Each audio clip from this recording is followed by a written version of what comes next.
Oh wow! All right, we already got a couple. We already got 10 extra people just in the last couple seconds. That's awesome. Yeah, awesome. Okay, cool. Just making sure I have all my stuff set up here. Good, good. Hi everybody. I hope you guys are doing well. Happy New Year.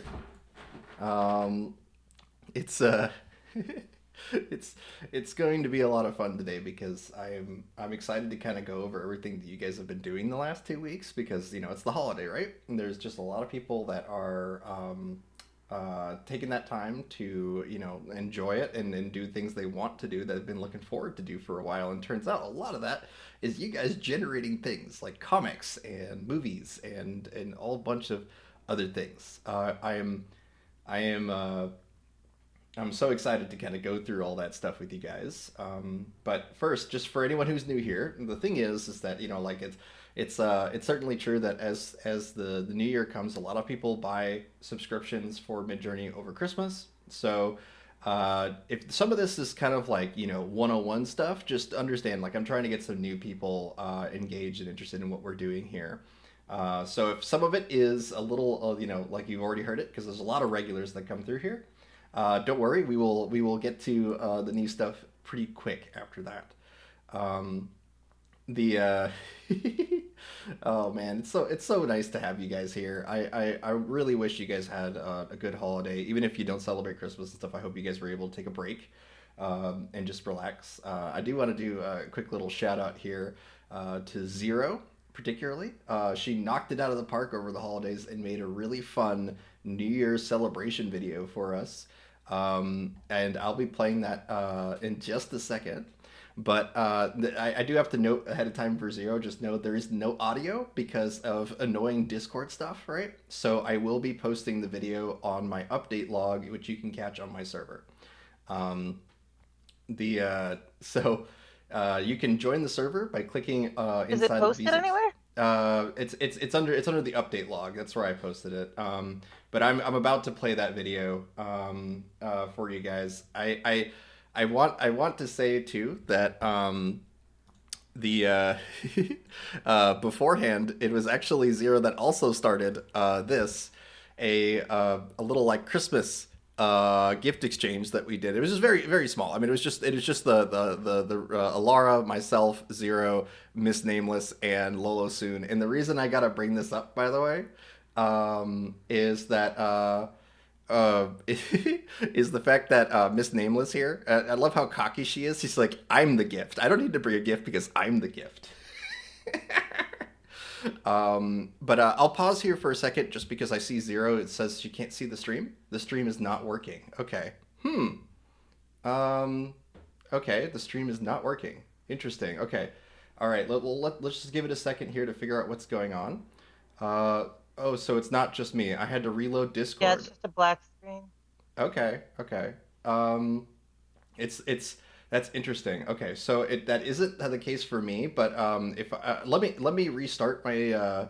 Oh, I can see it. All right, And no, not everyone can't see it. I had to kill the app and relaunch Discord. Okay, all right. So if you cannot see my video feed right now, try that. Actually,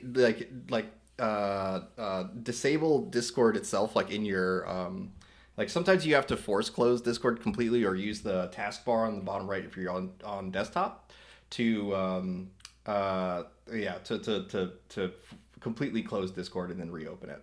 yeah, I Um, got you now. I just left the room and came back. okay, okay, all right. So I'll give a couple seconds for you guys to all do that really quick, especially for the folks that it may. If you see a black screen on the top left corner next to Kinky here, that means that you're not getting the video feed. So just go ahead and reset that. Miss Nameless is definitely devious. She hid her present and it will explode. Oh, that's funny. I love seeing all the regulars come through. We get Gom Pasta, Lizzie, I Troll for You, JDRS, Snoopy, of course, Enid. Oh yeah, it's gnarly time. Awesome guys, Alara, good, good. I'm glad to see the people that are depicted here on the screen here are all here too. Lola soon will be here in a little while. He said he was going to be late, and Rhapsody said that she won't be in today. So next stream we'll probably do another collab stream where me and Rhapsody hop on and we just kind of make things together.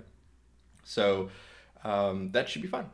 Okay, all right, and it just froze after. Okay, so Discord doing Discord things. All right, I'm just gonna continue, and we'll see how this kind of plays out for everybody.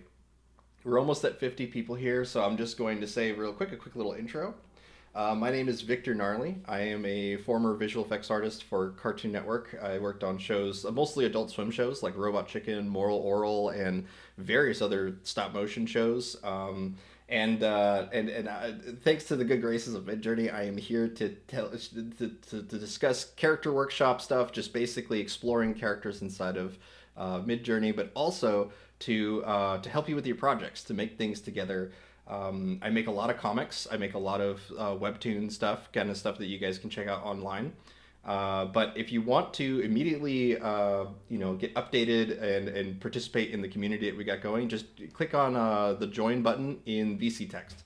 So for anyone that is new here, that doesn't really know how to navigate Discord real quick before I get to this video, I do want to show that the only thing you got to do is check on the bar here, and you'll see where we are here, the stage. That's where we're all talking and hanging out. Right above that is VC Create. That's where we're going to prompt things together and make things together. And then right above that is VC Text, and that's where you can chat with us today. And all the chats end up on our YouTube stream. So we also have a Twitch stream, but we're not streaming to Twitch today.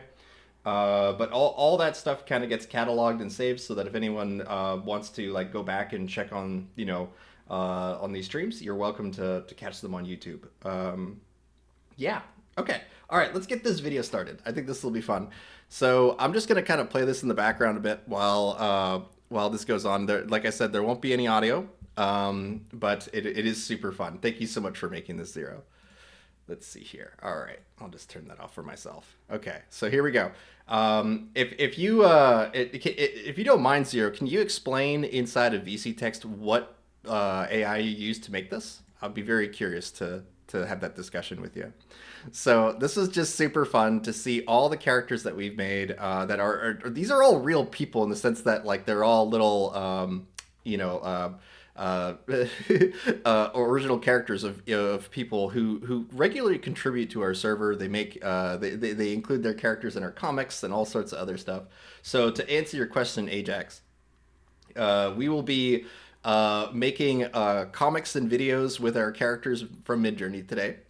Every stream's a little different. We all try to handle different things. I love Zero's dance here. It's so good.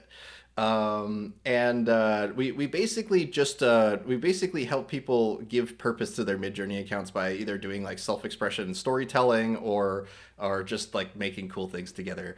I don't know how you managed to get a cloud to dance, but you did, and that's really great. And a Miss Nameless, all explosions, of course. It's really cool that I actually recognize like 95% of these characters in terms of their names and stuff. Like that's strange there. So it's so good to have the regular folks here. Oh, Rhapsody's here. Good to have you. This is such a good video. I had so much fun seeing this. Like such a good surprise, Zero. Thank you so much for making this. It's awesome. And then rounding it out with Kinky, Ancient, and then X-Slayer's characters here at the very end there, which was such a special little treat for both X-Slayer and myself, because X-Slayer was my first fan. He was the first guy who joined my Discord server and was like, hey, what are you doing here? So to end it with him particularly is really cute. It's really, really fun. It's really, really warmed my heart there. Thank you so much for that, Zero. I really appreciate that. Let's see here. Fungi Mancer. You didn't expect the cloud. It was a nice surprise. It was, for sure. I'm listening as a podcast today. I'm so sorry, Zero. Yeah, sometimes Discord just does some really annoying things, like not do what we want it to do. Okay. Oh, man.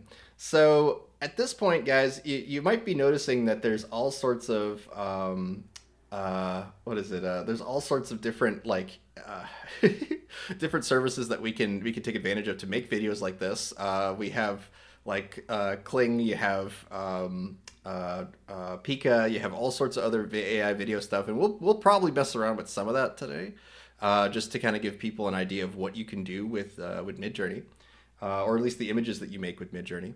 But I want to hear from you guys. Let's see here. I'm going to zoom us back out here real quick. So inside of VC Text, I want to hear from you guys. What sort of projects you guys are getting into, and what do you want to make? What do you want to do? Because there's so much to start the new year with. I'm gonna kind of just go over some of the basics at first, and then I want to hear the rest from you guys. Okay. Of course, there's a video stream that when I don't have much time. Yeah, it's all good. This is a busy time of year for a lot of people. So, okay, all right. So inside of my Discord server here, I'm going to hop us over to that really quick. Gnarly Studios.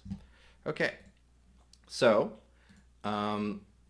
inside of the Gnarly Studios server, you're going to find a bunch of channels that are really helpful for collaborating and making things together. We have a character portal where you can submit characters, and that's where most of those characters in the video come from. Is people submitting their characters to our forum here, and then basically cataloging or updating based on using the characters. So the only real rule we have is that if you use someone's character, just please share it inside of their portal for it, so that the creator can keep track of that character and see what happens. And so, like, we have Rhapsody's character Roxy, for example, right here. And you can see that people have been contributing, including myself, to Roxy's character. And these end up as, like, small little comics, like small little moments, you know? And then we put all that together into a cohesive story of sorts. It's still very much in development. Like, we're doing a lot of wacky stuff with our fantasy series here. And it's a very slow build in terms of making it into something real, but it is super fun to make things together with you guys. So feel free to, if you do have an original character, already submit it to the portal and see what happens, because it's really interesting to see the characters that you guys make. I mean, some of these characters have hundreds of updates already on them. So, okay. Let's see. We got a couple of questions here. All right. So we have consistent, this is from You and Us. Consistent characters to create storytelling images to turn into a video in a way the character is not changing from scene to scene. Yes, that'll be the primary goal. I'll be showing you guys how to do consistency with your characters. It's a little bit easier since CREF, but it also adds a couple of variables to keep in mind, like character referencing.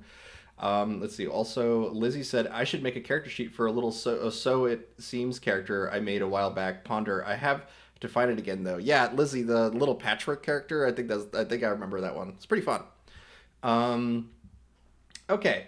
So let's just immediately tackle the character consistency. But Ajax Weasel said, I want a unique item to be consistent along with the character himself. Okay, so in terms of doing props and stuff, I usually recommend that you have two character references, one of your character with a prop and one without a prop, right? So that you can conveniently use that as needed. You can also make a reference for just the prop itself and then use that. So you can say generate a generic sword and then always in-paint the proper sword into it. So yeah, well, that's cute. Second serving of noodles. That's really cute. It's Momo. Oh, that's adorable. Okay. So let's get to the consistency discussion first, because I think that is something that I think a lot of people who are interested in Character Workshop is going to immediately want here. So let's go over to VC Create inside of the Midjourney server here. Okay, here we are. And I'm going to go all the way to the bottom here, see what you guys have been doing. Hey, look, it's me in a wave. Oh, no. Oh, this is awesome. Okay, let's oh no, I'm getting hit by, why am I getting hit by waves? Incoming gnarly. I see. Gnarly waves, got it. That's why it's doing that. Neat. Okay, cool. So let's go ahead and do a quick character sheet here. So we have, luckily, one of the updates that we have is from our, is from a member of our server had created a character turnaround mood board. And that mood board is ridiculous at making super consistent characters. And so what we're going to do is I'm just going to grab that really quick from the knowledge base. So the inside of my server, I got the knowledge base here, and we are going to go to useful mood board codes. Sorry, I don't have that up on the screen for you guys. But let me grab this. This is from Gom Pasta. Gom Pasta made a mood board turnaround profile. and I'm just going to use that profile really quick. If you don't mind, you what is it? The person who asked me this question, you and us. You give me a character description. If you got a character that you are wanting to see consistent or otherwise exist, I'm curious to see what your description is. Mustache man. He's gonna be a Turkish man with blue eyes and a mustache. Okay. Let's just do that right off the bat. Circus man with blue. What is it? Blue eyes and mustache, right? Is that what it is? Turkish, like from the country of Oh, Turkey. Turkish. Oh, Turkish man with blue eyes and mustache. Got it. I heard circus man. A Turkish man. Okay. But Mhm. you and us is a friend that he makes a really good character. It's pretty consistent, but I'm not sure if he does it in the same style all the time. Right. And this will help establish that consistency of style, particularly because character referencing is so strong within Midjourney. Um, circus man with mustache sounds fun too. Yeah. So what I'm gonna do is I'm gonna hit enter on this, and I see Bert has already gotten started with prompting a couple things here, but I mostly want to show you guys this mood board that Gompasta had made. If you have the link to the actual mood board, Gompasta, I would love to share that too. But what we're gonna do is we have this really clean profile, this like animated profile here, and what we need to ask for is a character turnaround sheet. We just use the profile for now, so we have an idea of what sort of result comes from that, right? So let's go ahead and say that this is, instead of just a Turkish man with blue eyes and mustache, character sheet depicting a Turkish man with blue eyes and a mustache. I use the depicting thing a ton. I try my best to limit my wording in a way. Like I don't, you don't need to do that. I just do it because I think it gives me some form of control that may not be there. But if you do that prompt, character sheet depicting a Turkish man with blue eyes and mustache, we get this. And let's see, we also have a wide one from Second Serving of Noodles. But what's really great about these turnaround sheets from this profile particularly is that it really forces the results to be very useful for us. Not only are they clean, but they also tend to give us like a bunch of like usable assets, like over the shoulders and back of the heads and all sorts of other stuff. Gompasta really knocked it out of the park with this mood board here, and they've actually sent the link for it inside of VC Text. So I am going to quickly open that up for you guys. Oop. And so here So is I the did. yeah. Sorry, I suggested that he put some of the generations that he likes best that he's made in the chat for you. Oh, awesome. The if you look at the actual mood board link here, which Gompasta posted inside of VC Text, you could see the foundation for this mood board. Right, it's all turnarounds. It's all these results that are useful to us when wanting a consistent character. Okay. And so it's super useful to have. Thank you so much for making this Gompasta, because it lets us be able to now really give any premise or like any character idea and use that as the turn. Look at this; it's a clown person. There's the circus man. That is awesome. And so when you talk about like props and things too, this can be used for that too. So like let's do yeah, let's do a turnaround for like a specific kind of weapon or something like that. So I'm going to come here and we'll first set the aspect ratio to something a bit wider, because if you notice, all the other results that are a bit wider are giving us a little more like options, like more poses. So let's just make it wider. Hyphen AR stands for aspect ratio, and we're going to change that to 3:2 or something that's just wider than it is taller. And so at this point, I'm also going to change the prompt itself to let's do a full body. Not full body, sorry. A weapon turnaround, multiple angles. Let's do what is that weapon called? A scimitar? It's something. How do I spell that? Oh, okay, it's with a C. Yes, okay. Let's do a scimitar. So I'm going to do scimitar weapon turnaround, multiple angles, and we'll see what that gets us here. And now keep in mind we are also using what is it version 6.1 and not Niji for the mood board by default. Now you're welcome to use Niji. Just understand there are a couple of things that are it hasn't been tuned for Niji yet. That's what I've been warned about ahead of time. It does certainly work for Niji though. So if you are not familiar with what I'm talking about, Niji is the anime data set, or the like basically anime mode within Midjourney. And so in order to turn that on, you add hyphen hyphen Niji 6 to the end of your prompt. But because the mood board is largely already in anime, you don't really need to do that. Okay. All right. So we have our scimitars here. Let's take a look at these. Okay. Uh, the if you take a look at that, oh man, we have so many options here now. So we have a couple of different weapons that we can pick from just right off the bat. You'll notice that they are not consistent weapon to weapon. We'll worry about that later.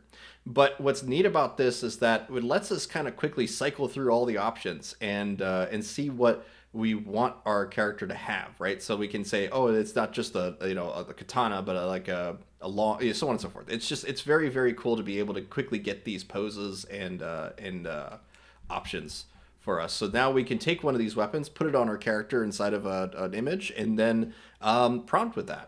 So for now, I'm just going to let's do the second one here.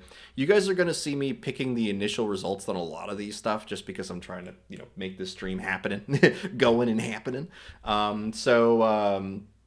It's I highly recommend re-rolling your results quite often. It just gets us something a little better. But I really do want to get through everyone's questions and things. So let's get this one done first, which is a consistent character and then the weapon. Okay. Ooh, look at these like Reaper sights. That's awesome. Sweet. Okay. We need to grab that weapon, though. Where was that? I upscaled it. Where did you... There it is. Okay. So I use Photoshop. You guys are welcome to use any image manipulation program you want. I mean, even MS Paint's going to work for this. Okay. So what we want to do is copy this image. And then on my tablet here, I do recommend you guys all buy a drawing tablet, okay? I know that there's plenty of Midjourney folks that are like, but I don't know how to draw. I don't know anything about drawing. That doesn't matter. Especially doesn't matter now. You should still learn. You should still have a way to input with a pen on your computer. I think that is just incredibly important to be able to do because it lets you get things done much faster when you're doing anything visual really. So let's take, say, like, I know this isn't a scimitar necessarily. I think the bottom left one's probably the closest to a scimitar out of all these. So we'll take that one. Whoop. Okay. And I'm just going to copy, paste, and then let's mute everything else. And I'm just going to get rid of the background here so that we're able to put this on a character. All right. Legal Beagle said he started to learn to draw because of Midjourney. That's awesome. I know that's true for you, but it is awesome just to. A lot of people are like, oh, just you should learn to pick up a pencil, pick up a pen. That kind of jackass sort of statement. I love that like a centerpiece to my streams is no. You really should pick one up, and it will make you a better artist if you do it. Right? Like using AI is not a cheat code. Okay. It's a different medium. That's the logic I've used since I've started this stuff. That it's like you have digital art, you have traditional art, and now you have artificial. You have AI generated art or generated art. I just consider it a different medium, and we'll see how everything shakes out with society in general when it comes to handling all that. But let's take this scimitar. I gotta lower my tolerance here of my color picker here. Let's do 15. And then I'm just going to select the outside of the scimitar here. We could use the object selection, but with such a flat tone and going past this amazing turnaround sheet, guess what? All the backgrounds are super clean, right? So now I can just hit boop, delete, and that's gone. But I highly recommend actually not using the delete functions when you're working with generated imagery. Instead, there's this little button right between under my armpit here. There's this little button called mask. Okay, add a mask, and you'll notice that by default it'll just mask the object that you're working with. So it basically makes it translucent here. We're gonna right click it, hit inverse, and then hit the masks button. Okay, because what that's going to do is, say I did this selection and I thought it was a little too aggressive, which you can tell it is because look how kind of hatched the stroke is here. Okay, that means that I can now go into this selection, right? Just right click, here's my selection, and now what I'm going to do is I'm going to let's see, oh, this is the one I want. Let's make this yeah, we'll select this, and then I'm going to expand. And I'm just going to expand this. Or let's do it. We have to contract it because we have the outside selected, I think. Yeah. So I'm just going to contract this by, let's just do 1 pixel. Okay. And what that did is it brought the marquee out by a single pixel. And now if I then go into my paintbrush tool here and hit paint on this, oops, I have to reverse it. My bad. Oops. I have to click inverse, and then we can do the contract here. Select, modify, and contract. And then 1 pixel, boop. And now I should be able to select this, and I gotta invert it again. My bad. I'm a little rough at the new year, guys. Sorry about that. Let's try this now. Okay, I gotta do white. Switch it to white because white is basically going to act like a they just paint it back button. And now you can see if I hit white and then I paintbrush that in, now we have a clean line along the outside of the sword because we were able to refine our mask by doing that. Okay, so there you go. We got a nice clean outline around this. I am going to get rid of this junk on the bottom left because that's just going to add visual noise, and we really don't want meaningless noise. Plenty of Midjourney stuff comes out meaningless anyway, so like the less of it that we can incorporate, the better. Okay, I would even say cleaning up this hilt would be good, right? Like the end of the hilt would be good, but that should be fine for now. We have this selected here, so now let's grab one of your all's characters and try to make a consistent turnaround with that. Okay, so I'm gonna jump us back over to the stage here. I'll go through these characters here really quick with you guys. There's so many from you guys. Oh my god. All right. I'm excited to see what you guys do with Gompasta's turnaround. I'll be going through all these results afterward, and we'll just kind of see what you guys do. Especially if you are just like outside of your. Sorry. Here, let me rephrase that. Especially if you're not doing what everyone else is doing, right? If you're not doing some sort of like animated character or anything like that, and you mess around with those profile codes, I'm super curious what the results are. Like, I'm very curious if people are doing like stop motion or live action or anything like that, and they start to branch out of what, you know, the kind of like what the profile is designed to do. Very curious what people do. So if you do have a character, just go ahead and use Gompasta's turnaround sheet and go from here. Okay, all right. So let's give a sword to one of these characters here. I see Gompasta's already going ham. Let's see. I'm just gonna grab. Let's see. We could do Enid's character here. I'm gonna grab a new one. Because we've featured Enid before. All right. Yes. So let's do something like this here. Okay. So we have this dude from Lizzie. It's the Turkish man. Okay. So let's copy this turnaround that we generated, and we'll bring us back over to Photoshop here. And now we will just paste that turnaround into here. And conveniently, it's the same size because, you know, it's a Midjourney output. So very easy to kind of organize that stuff. But at this point, what we can do is we can start to dictate how the character holds the sword, because this actually will dictate some of the character personality stuff too. Like there's certain like tropes that people can encourage by including certain things into their prompts. Like, for example, with Victor, almost all of his character references are him kind of doing a bit of like a cackling like laugh, which encourages him to be a little more manic and wild of a character. When we started using the turnaround sheets of Victor that was generated with Gompasta's sheet, it's great. It's more flexible. Like it lets us be able to put Victor in different poses of different moods and attitudes than we had before. But it also kind of removed a little bit of that that forced slouchy sort of jackassery like look or attitude that he had, and that's all because of the images that we're using as our character reference. Okay, there's nothing wrong with either one of those, but what we're gonna do is we are going to let's just make him kind of holding the sword like it's a little too big for him, and it's just kind of behind him like this, like how I have it here. And so what we're gonna do is let's first isolate to just one pose for now. So I'm gonna do this and this, and then I'll invert that and then hit mask on this. So we just have this, and then what is Nameless teaching Momo? Oh no, don't cheat the child new thing. No. Okay, so we're going to use masks again to not only clean up this outline that's here, but also to make him hold the sword here. We could use AI to just basically in-paint that, but understand that you need to clean it up first before you let the AI kind of do what it's going to do, okay?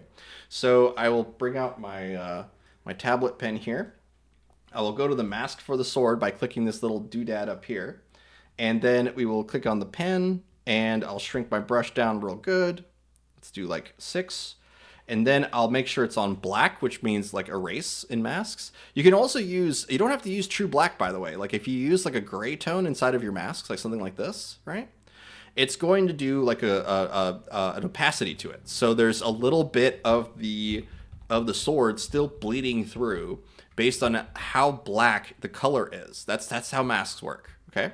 So we're gonna do black, making sure that we get a completely clean mask out of this, okay? And then I will just start to draw on the outside of the mask just to get rid of this little highlight here. And the reason why this is so much better to do with a tablet is it lets you control the pressure of your pen as you're putting it down, okay? So that means that you can very easily dictate the outlines of masks to be clean. And this actually is dramatic for my comics because I can tell when you guys are just using either the raw generated images or you're using like a mouse or a tablet to clean up your images. Because one, if you're using a tablet, I can tell because it's the size of your finger that you're working with brush wise. But when it comes to raw images, particularly, that's where you're going to get the most flack online, is by not putting any human effort into your images. I put a ton of human effort into everything that I post. Okay. It's important to me. It just doesn't feel like mine if I don't. Okay, but now that I have the outline of this clean, what I'm gonna do, we were talking about that during the Bay Rate stream, by the way. I wanna bring that up really quick. For Rhapsody said here only nibs. We did only nibs during the stream, and you said only tips. Yep, only. Yep. I'm not gonna go into that joke anymore. But yes, the only nibs was our idea for a podcast stream with when we had the creator of Golem from Lord of the Rings on my stream. When Bay is awesome. I love Bay so much. But when we had him on here, we were joking about how often people are giving us crap about not, quote unquote, not drawing, and we're like, look, I've worn out my nibs faster than I have ever before. I'm drawing so much more than I used to, and I'm sorry that's not the case for a lot of artists, but that is certainly the case for me. Is that just I'm drawing a ton more than I used to. And so we were agreeing about that, looking at our tablet screens, seeing how worn out our tablets are over the last 3 years or so, and then we had the idea we were going to start a podcast called Only Nibs and make it look like an OnlyFans ad.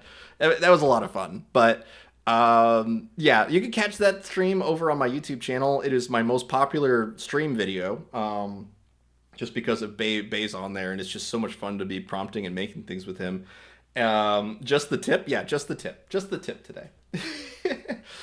I'm not in the mood, Kinky. Let's go ahead and finish this sword hilt here. So we're using masks, right? So I have the mask clicked on here. I have black selected, which means now that I can just kind of draw until I see the stroke of the hand. Okay. If you have troubles like kind of visualizing where that stroke is, because I'm used to doing this stuff, I can just keep drawing. But if you can't see that, just change the opacity of the thing you're making the masks on to something lower, so that you can see what you're working on. Okay. That way you can just and then you're done. All right. You just bring the opacity back up, and you're there.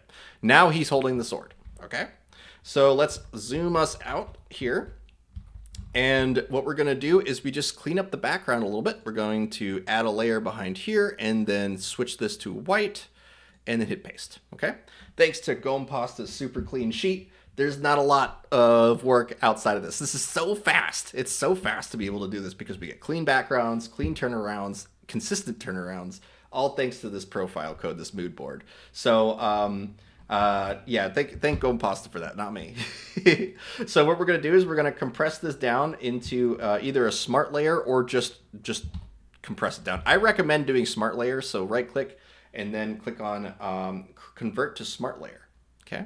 What that's going to do is it lets you be able to now, even though this is considered a single image or layer inside of Photoshop, we can right click on it, hit edit contents, and then boom, it's back to what it was before. So I abuse this feature ridiculously. I have a new comic coming out soon that is just an absurd abuse of this feature.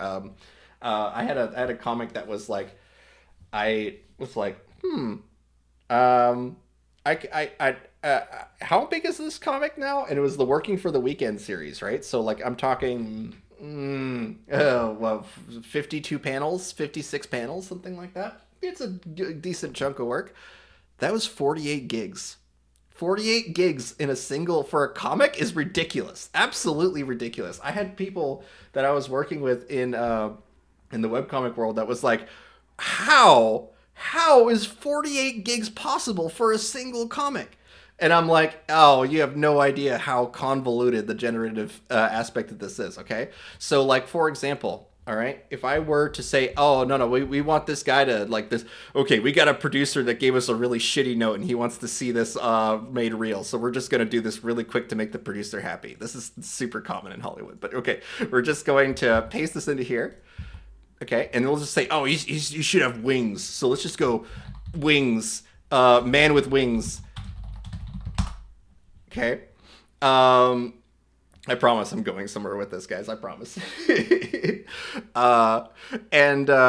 It's just so often that, like, okay, we have these wings here. Okay, I've mocked this up. Cool. We have 2 wing options that work. All right. So now I get into this project. We're pretty good all the way through. And then suddenly he's like, no, I want black wings on him. I'm like, okay, fine. All right. We'll do another one. Black wings. Okay. And here's the thing about this. As you keep doing this, right, all of your history gets saved. All of it. Which means every one of these images is now inside of this Photoshop document, and that adds up really, really quick. Really, really quick. You can delete your history.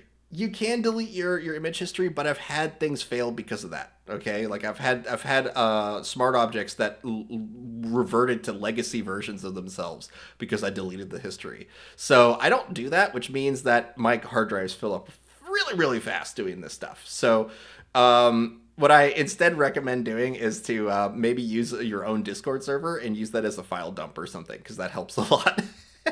But yes, so this is the kind of stuff we run into all the time, though, is that these things add up because we have all sorts of these additional images baked into our Photoshop files now. So I'm just going to get rid of this, though. Boop. Okay. And now we are going to select this character here. Ba-boom. Ba-boom. Okay. We have the character here. Copy him. And now I can finally go back to Discord here, where you guys are all hanging out. And we can come in and hit a CREF on this. And so let's do let's do another turnaround. We'll try Gompasta's sheet again, but this time we're going to say that it's a character turnaround, and then we're going to use a CREF with it. Okay. So the thing is that you'll notice if you try to paste the image inside of the prompt, it won't let you do that. We need to get a URL for it in order for this to work. So I'll first paste the image itself. Ooh, that's the one with the wings. Hold on. Why are the wings there? Hold on. Copy. Okay. And then paste. There you go. He doesn't have wings. All right. Hit enter. what this is going to do is it's going to provide a public link for your whatever you were working on in Photoshop or whatever program you're using, okay? So we are going to copy that image address, and now we are going to /imagine, paste the link, but we're in front of the link, we're going to add --cref, and then the prompt itself before that. So let's just say it's a character turnaround. I'm not even going to mention the weapon at first. I'm just going to see what Midjourney interprets this as being, okay? So let's say character turnaround, cref, and then let's do the profile. So profile, and then we copy the code from up here. KD1S5EK. Paste that. And I'm going to do a bit of a wider aspect ratio, so do 3:2. And was Niji done on the original? Let's see. Let's see if Niji was done on the original. Okay, you guys have gone real far back. We'll just turn on Niji. We'll just turn on the anime mode. Why not? Turn that on. Niji 6. You'll notice that with certain art styles, Niji 6 actually kind of lowers the quality of the output, but it's very particular what that is. Like, and I mean lowers as in like there's certain like minimalist things that you can accomplish with Niji that's super great, but it also can add a little bit of like complication to it, where you get a lot more literal interpretation with version 6.1, which is the default version of Midjourney. All right, so let's see what we got with the sword here. All right, there you go. Look at him. Look at him. All right, and it's the same dude. It's basically the same dude, but now he has a sword in his hand, okay? So we can now kind of encourage this to be more useful for us. We know that it works, okay? We didn't even mention the sword, and we know that it works. And we're going to hit reroll. And now we're going to say multiple action poses. Okay? And if you want to do a very specific pose, okay, we can say multiple action poses depicting him swinging the sword upward. Let's just give it a direction. We'll just give it a direction and see what it does. Okay. So with the multiple action poses, we didn't really get a ton here. It's most likely because the CRF is quite strong. But we did get a couple of different angles on him, which is good. Okay, so let's do this then. So whenever you get these kind of results where it's not really doing exactly what you want it to do, it's kind of getting there, but it's not there. There's two ways we can handle this. We can lower the character weight, so -CW. And let's lower that to something pretty low to make sure that the character is as flexible as possible for what we need to do next. So let's do 25. The default is 100. So the closer you get to 0, the more it's going to listen to what's in your prompt as opposed to what's in your character reference. This is very, very, very important because character weight 0, where you drop it all the way down, is how you create some really interesting dynamic poses and angles of your character that you'll then inpate your details back in afterward. So let's see what this does with a lower character weight right off the bat. Look at that. We got a nice swing of the sword. And again, we aren't doing the scimitar from earlier, but we are definitely incorporating the sword that we had earlier. We just need to describe it as a scimitar if we want those results to lean in that direction. Okay. But we got a swing. It isn't necessarily an upward swing, but here's how we can encourage that too. We can hit reroll on this. And then let's change the aspect ratio to something much taller. So 1:2. Okay, this will hopefully encourage the sword to be swinging up as opposed to outward, because your aspect ratio actually dictates a ton of the final result of your image. It is so much more important than people give it credit for. Let's see here. All right, let's take a look at what we got here. So it looks like we didn't really get the swing fully realized here, but we definitely got something, like some starting of an action pose here. But let's go ahead and double back a little bit because I want to grab one of these action poses that we got. Okay, let's do one that's pretty on model. So let's go back up to here. Okay, we have this one. I'm going to grab. Let's do this first one here. I'm going to grab this one, and now I'm going to hit the custom zoom button down here. Custom zoom. And you could use the website to refine these results way better than you can on Discord, but for now we're just going to use Discord to show this to you guys. Let's expand the canvas out and encourage multiple action poses from this existing image, because this is probably going to give us far more consistency of this exact character that's in this picture. So we will first remove the character reference because we already have the character in the image. We do not need the character reference again if the character is in the image, okay?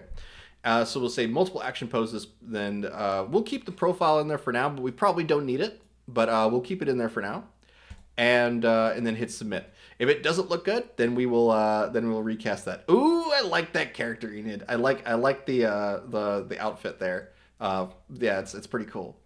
Okay, let's see what the zoom out does. There it is. Okay. So here's what the zoom out. You'll notice that the character consistency now is basically gone. I think we're going to have to reincorporate that because the profile, I think that actually the profile code is affecting this quite heavily. So if we now re-roll this and oh wait, I should probably explain remix mode to you guys really quick for anyone that's new here, okay? You'll notice that whenever I hit re-roll, it is bringing up a new window. It's not just rerunning the prompt again. That is because I have remix mode on. So we're going to hit /settings, okay? Okay, there it is. Inside of /settings, you'll see remix mode right here. Click that button. Make sure this is green because it's going to let you be able to edit your prompts as you're working on them. Basically, it changes Midjourney from an RNG machine to an iterative process, right? Where we are working on images one at a time and trying to refine them into the final product. Remix mode is essential for that. So make sure that's turned on.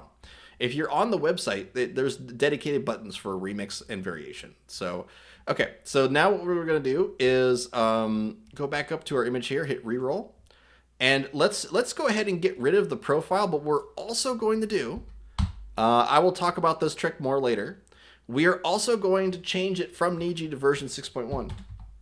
Because version 6.1 is better at doing a expanded consistency. It incorporates a lot less anime tropes, and like basically we talked about this with Bay. The gravity well effect of AI will lean heavily towards waifu girls if you use Niji, right? So if you don't use Niji, when you do expansions, look what happens. We have our multiple poses. We have our referencing of the existing thing in the image. That the only thing I did was remove Niji 6 and the profile code. Okay? So it is incredibly important to mess around with switching between Niji and version 6.1. Okay? But now that we have a character with multiple poses of the sword, look at this. Lizzie did this with 6.1 as well. That's awesome. Hey, look, are you fighting lobsters now?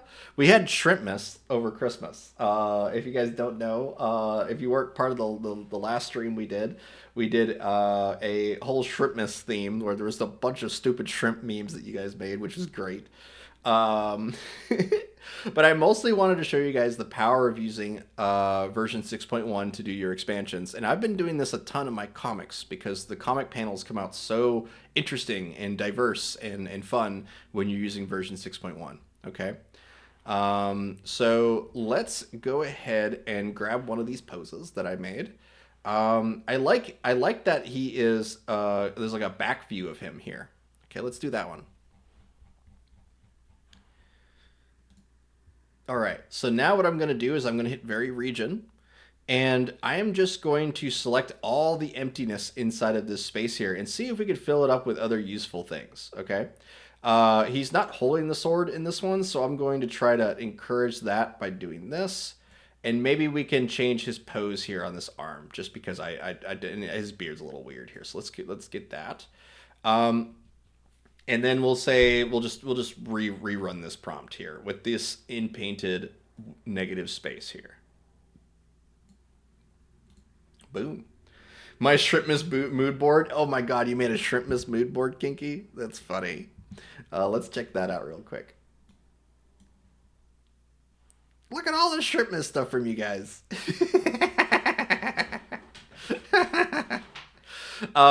Keep in mind, Shrimpmas was the product of us combining a bunch of Bobobo images as a mood board. So we were essentially like these images here, especially like the nativity shrimp scene is so freaking funny to me, and it's all a product of like this is essentially a second mood board of an existing mood board where we combine all these things. It's so freaking funny to see all these kind of mostly Bobo inspired characters it suddenly revisualize, recontextualize for this. And why is Sage and Michael tied up in the back? But I love this idea, Kinky, of doing a mood board of the entire stream that we did, because that's what you did here. That is awesome. That's a really fun idea, actually. It is. That's awesome. Um, like I was thinking that I might do that passing thought, and I did it. Yeah, it's so Still cool. there, so I thought maybe you'd like to see it. Ah, shrimp. Okay, well there you guys go. It's inside of VC text if you guys want to take that mood board and start messing with it from Kinky.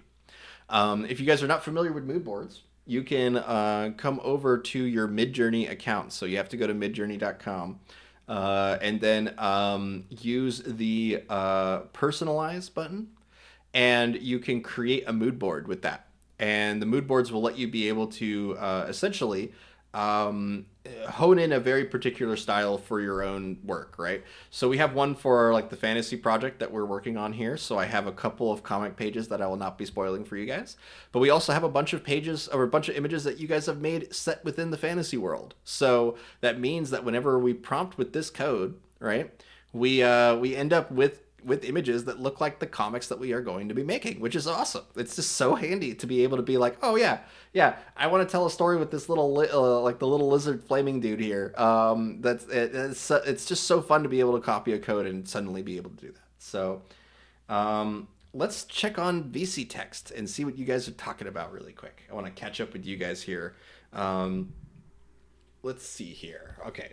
Design artist at Drexler Andreas said, yes, I want a cappy that I feature you for your information sometimes I post on Facebook. Okay, I'm going to skip that. Workshop video isn't working, FYI. Yeah, so here's the deal with that.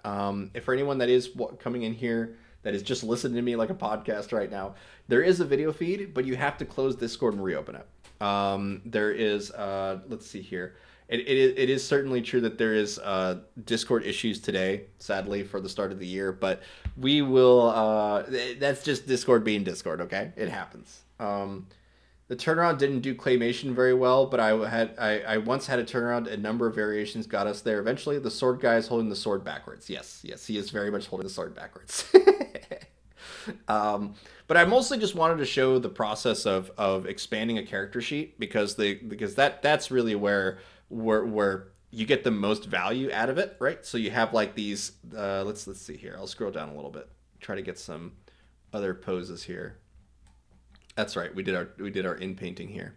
So you can see I have now the character swiping the sword from multiple angles, and if we now incorporate the website, we can do both our in painting and our expanding in the same run, which is going to save us time and effort. So I'll do that for you guys really quick here. First, we'll go to create, and then I'll grab the image that we want to manipulate. So let's go for this one here. I know he's holding the sword backwards. I'm not worried about that right now. I just want to show this really quick. We're going to hit edit. We're going to drag this up and out. Let's just do something like this, okay? Something like that. And now I'm going to, oops. Gotta go back on that one. All right. Now we're going to hit erase, and then we just erase all the negative space that's around this character. We could describe a different pose. So let's do, like right now it's just multiple action poses. We could describe a specific pose and see if it's able to do it. But I'm just going to say that, let's just say multiple action poses again and see what this gives us here.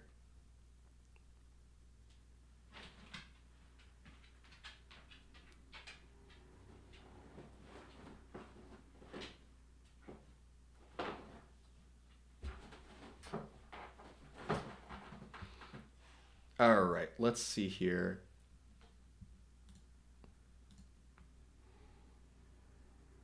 All right, so here we have some multiple poses. Okay, look at this. A lot of times it is pretty redundant. Like it'll take existing parts of the image and just try to repeat them. But that's actually where we get the most interesting results, is because they're just slight tweaks on the existing ones, right? So we can just take our favorites from here. But let's try to give him a little more direction with this one. So let's say edit back, okay? Multiple action poses of him swiping sword, or let's just say that he multiple poses. Usually the word stabbing is banned, but we'll see what happens. Multiple action poses stabbing the ground with sword. You're not supposed to do this with a sword, by the way. You're very much going to damage the sword by doing this. But since I'm using the website here and it's not going to go through the Discord filters and stuff, we should be able to get a decent result without getting yelled at for using the word stabbing. Um, let's see here. Look at that. He's kind of kneeling down in this one. It's not there just yet. But what we can do is we can get it a little closer by simply in painting the sword back in. But it is something where we are now starting to gather different angles of this character that could be useful for us. So I would just start in painting, in painting, in painting until I create all the different angles and stuff that I need of this character, and then we will have a consistent character sheet for us to work with here. So there you go. At least when it comes to me making the stuff that I do, I tend to create a very basic turnaround sheet first because I don't want a lot of convoluted details, and then I will expand it more and more as I develop the character. Um, there's a couple of comics that we've had shared, but I'm going to get into that here in a moment. My dog just sneezed. So what I'm gonna do here though is I'm actually, bless you. Are you done? Okay. um, all right. So what I'm gonna do is I'm actually gonna hand it over to Kinky so I can take a couple sips of my coffee that I got here. No smoothie today, just coffee. But are you around, Kinky, to do some prompt I battle am. announcements? Awesome. How are you? Oh. How's everybody? Uh, Guys, what are you doing this weekend? You have a good holiday? Feel like maybe you missed the community and you want to hang? No, I did. So what I'm gonna do is the same thing I do every week, Pinky. Try to run prompt battles for all of you. We have Saturday and Sunday. One is early and one is a bit later. We do 8 hours at a time, and you guys should come and visit during some of those hours. You don't have to stay for all of them. Most people don't. Some people do. Maniac. Um, and I would love it if you guys showed up. We do free fast hours for the wins that you get. We do free fast hours for just coming and participating. We do 10 minutes on the clock to post an image or to prompt an image that we kind of suggest you, and then we come back and we put them all in a thing to vote on. And whoever wins that vote gets to choose the next. Bye, Legal Beagle. Gets to choose the next idea for us to prompt, and the beautiful cycle begins again. Those take about 15 minutes at a time, but like, oh my gosh, you guys have no idea the kind of people that you can meet. It's a great time. Everyone's super wholesome and nice, and I hope that you show up. You should start the year with us and have a great time. I did put the links in the chat for the event, and if you guys click on interested, you'll get notified.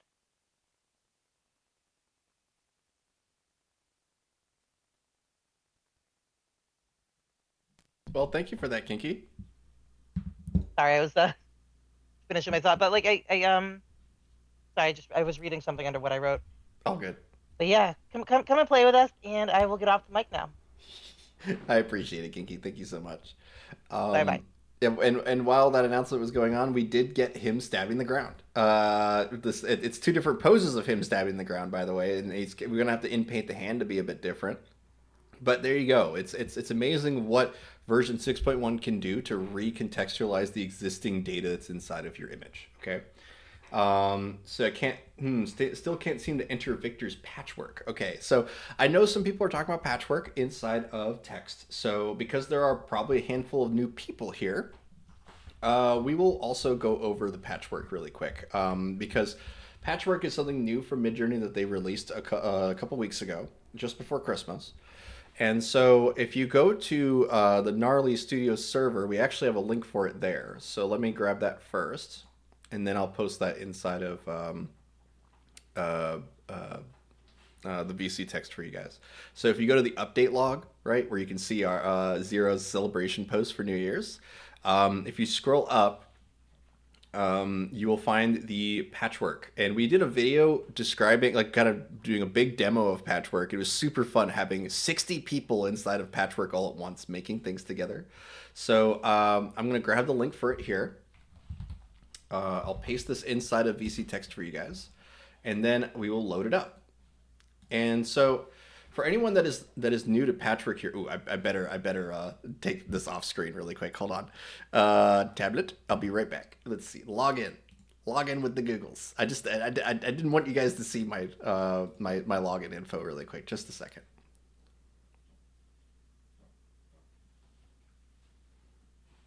Is it like broke? Like it's just not working right now?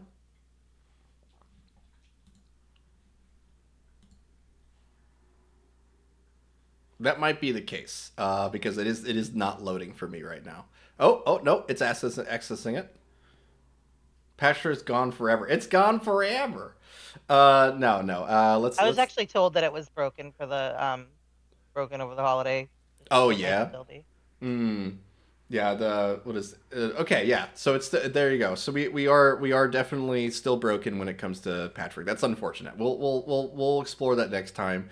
But it is a really great way to collaborate with stuff because I do want to show that really quick just to show from the video that we have here. This was a full stream, by the way. It's a almost 3-hour video that you guys can check out. But the cool thing about it is the fact that you're able to let me drag that down here for you guys. Just to do a quick explainer of why patchwork is important.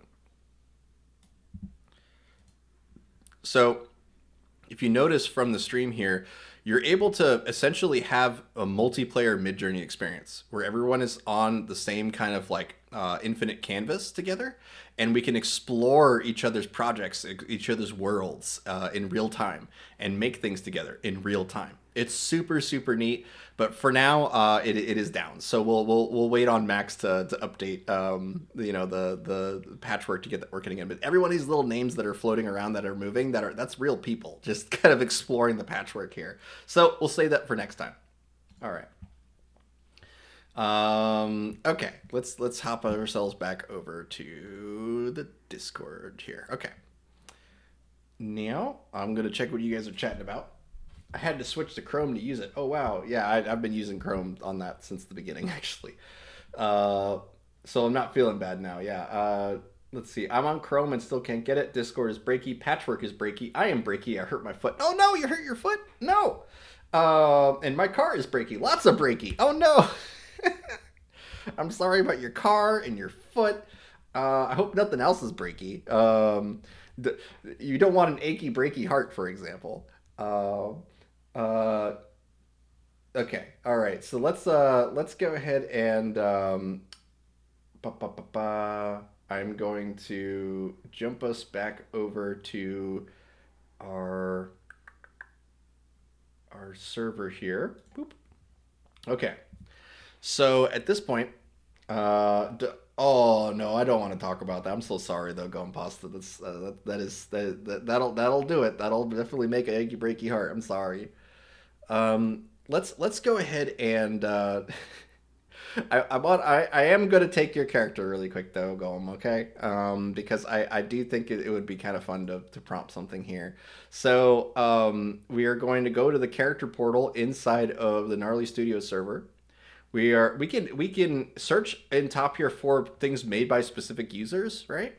But I know the name of their character here. It's Nia. Okay, so I'm gonna take Nia here, and Nia is actually it doesn't there we can use any one of these images as a character reference for Nia. Okay, but they have just a word only prompt for them, so I'm just gonna use that for now. Catgirl with short, messy hair, red eyes, and red glasses. Okay. And let's go ahead and let's go ahead and switch us back over to, in fact, I should just open up another tab for the Midjourney server really quick. Let's just do that. Copy this and copy link, paste. Okay, it's gonna make me log in. Hold on a second. Just a second.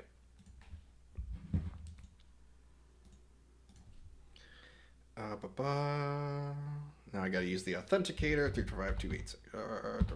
Why did I say that out loud? Okay. All right. Thank God you guys can't log in with that. Okay. I'm totally the kind of person, by the way, that will 100% read out their password in full. It's it's like, hey, give me your credit card information. And if I was holding my credit card when you asked me that, I would start naming numbers without thinking about it right off the bat. I'm that level of stupid. Okay.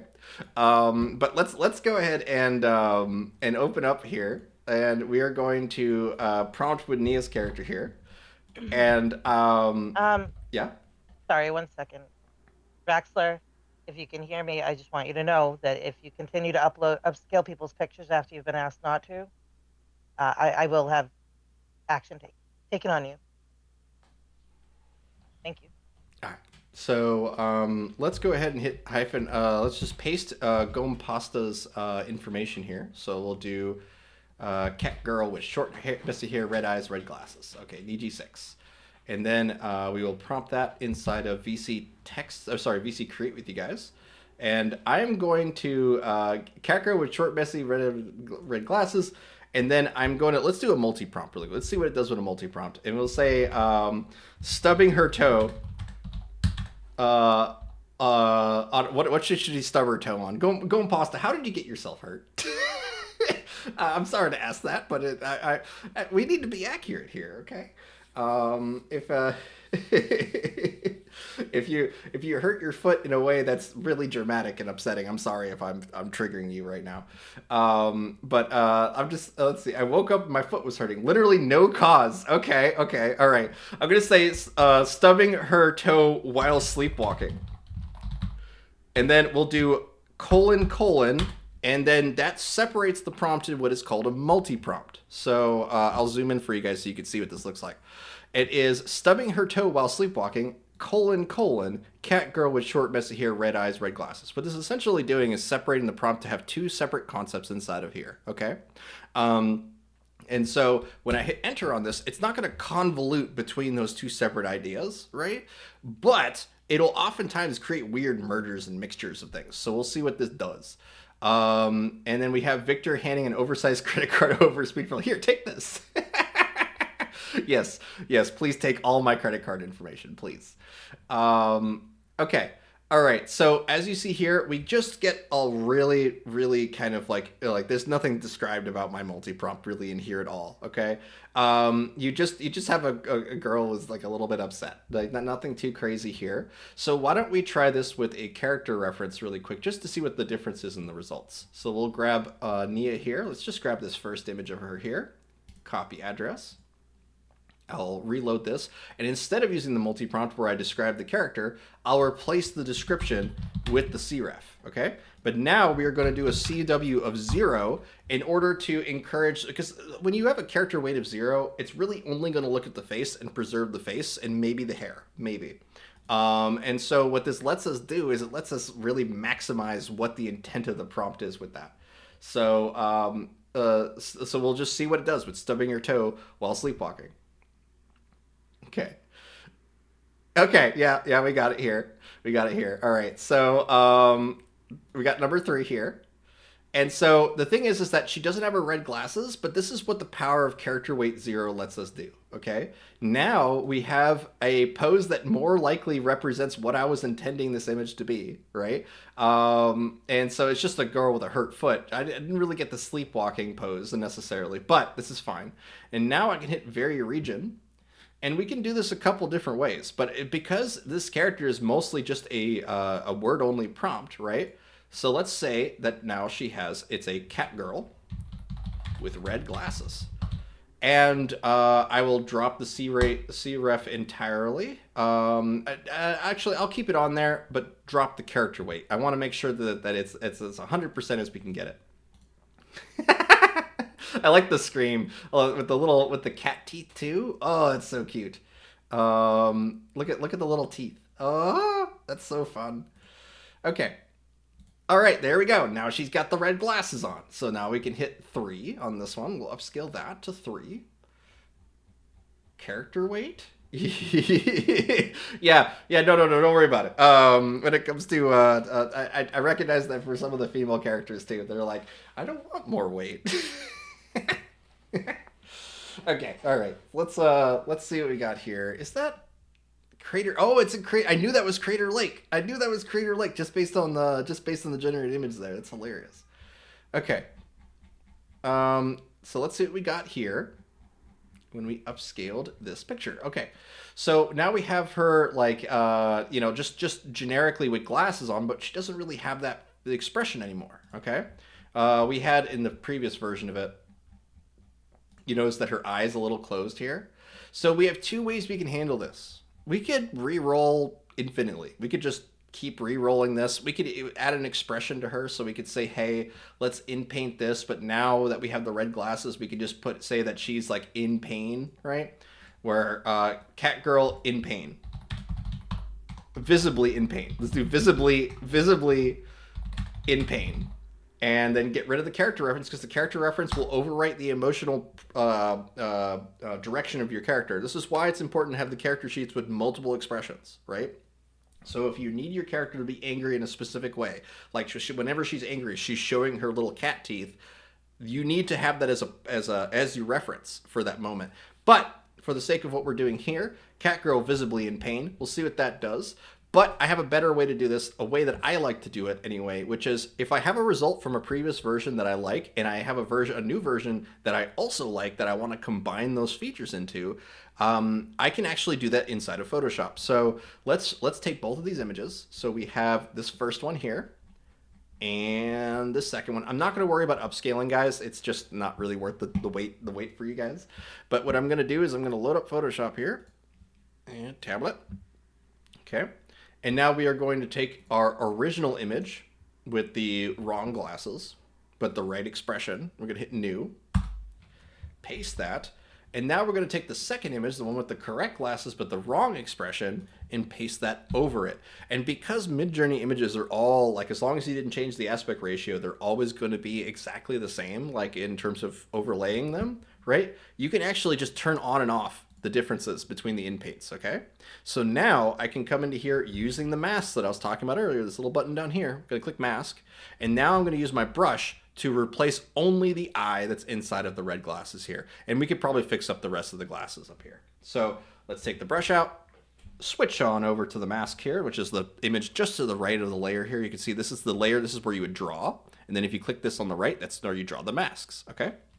So now we'll hit brush, make sure we're on black, and then we just start drawing on the inside of the glasses.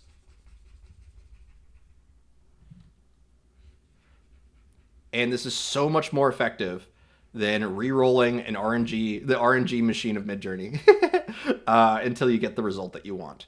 Especially if you already have the results you want. You know, you don't need to constantly reference those images or whatever. You can just combine them, okay? So now, there you go. So let's go ahead and fix these glasses really quick for a second. We'll add a new layer. Make sure we're on brush. Take the color picker, pick a nearby color, and then we're just going to brush back on the glasses here. Something like this. Color pick that to be a little more brighter. There we go. And, you know, whenever you're doing this kind of stuff, by the way, you'll recognize certain patterns, like the fact that there's no stroke outline on the top here, but there is a stroke on the bottom here. That's to kind of emphasize the direction of light here. If you notice, the light source is right here, okay? Which means that when the light is casted onto the structure, or like onto the character here, you can use a missing stroke to emphasize a highlight or like a rim light. And that's what it's happening here. It's doing that automatically. Midjourney's amazing at doing this kind of stuff. So you can see there's no stroke or very light stroke on the top here, and a very dark stroke on the bottom of the glasses here to represent that direction of light. So it's very cool to see that. Okay, now that we have this all mostly cleaned up here, I can compress that all down into one layer. We can copy that over here. Boop, boop. Okay. Copy. And now we'll bring this into VC Create. Paste this. Okay. And now we have the link for this character here, and we can just now that we have like kind of the emotional performance that we want, we have the character that we want in the image here. I could just hit slash imagine. Let's just do sleepwalking. We'll describe the moment that happened just before this. Okay, so she Catgirl sleepwalking. Now, keep in mind, Catgirl is a very, very powerful, as we call a gravity well, I guess is what Bay described it as. It's a gravity well. So we might want to remove Catgirl if the poses are too, like too cute. You know, that kind of shit. We want to avoid that, so we might remove the word Catgirl afterward. We'll see. No, I'm not going to meow more. Let's go to CREF, paste that, and then let's see what we get for AR32. We don't need to do that. We don't need to do a wider aspect ratio. We'll do an EG6 though. Okay, so we have her in pain, stub toe. No. No, I will scrub through. I will scrub through my entire video feed just to find that one moment and mute it, just to make sure that I don't want to say that. You guys don't do that, okay? That is no. Okay. All right. So we have her you can see how restrictive character referencing is. Her pose is so constricted based on the character reference, right? This is why it's so important to have those character sheets kind of realized, okay? If you need a character who's, for say, at an office desk sitting all the time like Sage is, you probably want to have your character reference be a waist-up shot as opposed to a full body shot because they're sitting behind a desk, that kind of stuff, okay? So now we have two choices here. We can re-roll this in a direction that might help us, or we can lower the character weight. I'm gonna do both. Okay, so let's do Catgirl sleeping, and then do CW, and I'm gonna set that to 50. Catgirl sleepwalking is what I wanted to say. Sleepwalking, and then we will. I think that's good. We'll just go with that for now. We'll mess with character weights and then go farther if we need to. I love how all you guys have the sleepy characters now. It is fun to make your character sleeping because you can kind of get an idea of how they would sleep. Victor sleeps awfully, by the way. Victor sleeps like a like a crumpled piece of paper. That's the best way I can describe it. Okay, so let's see here. All right, so we have the Catgirl sleepwalking. We could see how strict the pose is, still locking into her legs being like that, right? So why don't we try character weight of 0 first, and then we will start to more encourage specific imagery with this. Yeah, young Catgirl walking barefoot accidentally stubs her toe. She winces in pain, lifting her foot slightly as she looks down at her toe, and mixed of surprise and discomforts on her face from Lizzie. That's great. That's really fun. We're gonna try to get the Midjourney to actually realize it in multiple comics next, right? So we'll see what this does. Ooh, Miss Nameless Sleeping's cute too. Okay, so let's do let's see here. So this is with the character weight of 0. You could see that it's still locked into that pose super hard. I'm gonna do what Lizzie did here and use version 6.1 instead, because Niji again is just so it's strict. It's just strict in a way that kind of makes images harder to manipulate. So let's go for let's re-roll this and change this to version 6.1. And I'm gonna do multiple comic panels depicting Catgirl sleepwalking. Okay, and we'll just hit submit on that. See what this does. Second serving of noodles. That's a fun one. Okay. All right. So we have multiple comic panels. We have multiple comic panels. Okay. So this is a pretty important prompt for me anyway, because it lets me be able to explore what Midjourney's idea of what happens before and after an image. Okay, so we can take this idea, what we have for these results. I do think the third one's pretty cute. It's starting to get us a little bit where we're telling a little bit of a story of her getting up, right? So let's try to be a little more direct with it. Let's say multiple comic panels depicting Catgirl, not sleepwalking. Let's say that she is uh, uh, walking while asleep. Let's see if it kind of misinterprets that a little bit, or just interprets that differently. And then I'm going to hit the aspect ratio of something much taller in order to encourage more vertical panels.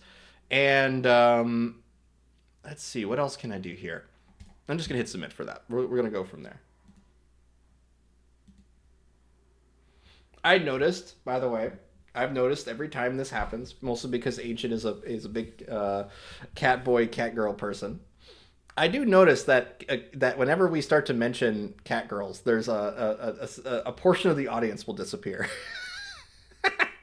They're like, nope, not interested. I'm out, which is always kind of funny to me, honestly.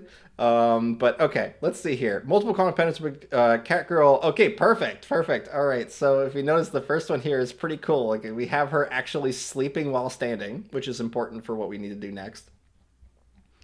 And I see Pasta is making a turnaround here for Nia, which is super cute. Okay, so she's definitely sleepy here. So let's go ahead and inpaint this to be closer to what Nia's like with her character turnaround here. So let's see. Are you happy with any of these? I mean, I'm happy with a lot of these. These look great. I'm gonna go with the first one here. Even though there's two back poses of her, we really don't want redundancy with this. Yeah, let's actually go for the second one then, because we don't want that redundancy. Okay, let's go for that. Copy this address here. And what are you guys doing? There's like so much stuff happening with fridges. Oh wow, there you go. You're like raiding the fridge while sleepwalking. There you go. Okay, let's see. Multiple comments with Catgirl walking while asleep. CRF 6.1 character weight of 30, and then you added your own profile code here. Let's see. Okay, that's the image. Okay, yeah, there you go. That third one's great. Oh, that's so fun. There you go. There she is sleepwalking. Perfect. Okay, now we can basically just inpaint the details. Okay, so let's go ahead and grab her chest piece here, just to get her a different sweater. And now understand that if you leave certain aspects of the image there, like try to focus only on one piece of attire at a time, you're far more likely to like the results you get, because whatever drew you to the image initially, right, is going to draw like it's very easy to get rid of the thing that's good about your image. Okay, so let's go ahead and only focus on her shirt at first, and we will take out the character reference, and we'll swap it with Niji6 at this point. And then we'll submit that. There is a profile code attached to it, so I'm curious how the Niji6 and the new profile code prompts with that. But Miss Nameless doing Christmas things, particularly setting Christmas on fire. I'm not surprised. That's 100% in character for her. And you can see here that because of the character reference that was already in this, she is now, look at her knees. Her knees are all bent up and wrong. So what we need to do is we need to grab that turnaround that Gom Pasta had made, that I upresed. So let's grab this one. Boop. There you go. And we are going to simply replace the character reference. So where did it go? There it is. I'll come back, and this is a pretty neat trick. I'll show you guys what I do to navigate Discord very quickly. Is if you're not familiar, up here is the reply. You'll see this little like down arrow down here going to the Midjourney logo. What this actually does is it's a link to the previous prompt or previous Discord message. So these are like replies, right? So what you can do is you can click the top of the prompt here to be zoomed back to the previous prompt that you were working on. Especially if you're collaborating with a lot of people and there's a lot of busyness that's happening inside of a single linear feed, this is a great way to jump around. Okay. So now I'm going to be able to hit very region on the one result that we had here, and I just replaced the character reference with the turnaround sheet instead of the pose that we had earlier for the sleepwalking, or sorry, for waking up. So we'll just go ahead and focus on just the shirt at first and see if we can hone in the shirt, then the hair, or then the pants, or whatever you want to do. Yeah, it's cute seeing her like, the second one here is really cute. And the third one too, actually. She's like getting out of bed in the third one. There you go. That's great. Okay. So here we have the shirt a little more realized. Let's see. Let's just check on the reference really quick. So she's wearing a blue top with a yellow shirt underneath. So we have that realized, I guess, in the first one. Yes, in the first one, her hand becomes a tail in that, but that's fine. We'll fix that later. We'll hit upvote on this. Wait, why did I say upvote? I've been doing too much Reddit stuff lately. But now we will go ahead and start to fix the character details. So we'll go ahead and take this hand, fix that. We'll go ahead and switch these pants out. They're definitely not a skirt. There's a little bit of weird geometry, just something that's added to the bottom here. We'll get rid of that too.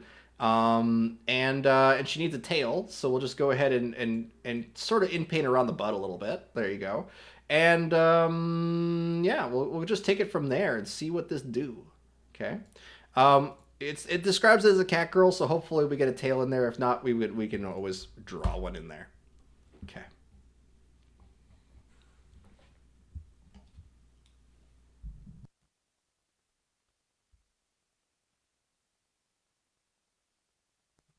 Oh yeah, yeah. That's a great tip from Gompasta there too. By the way, if you're using her mood board, remove the profile when you're doing expanding and out paints and stuff, or in painting and expanding.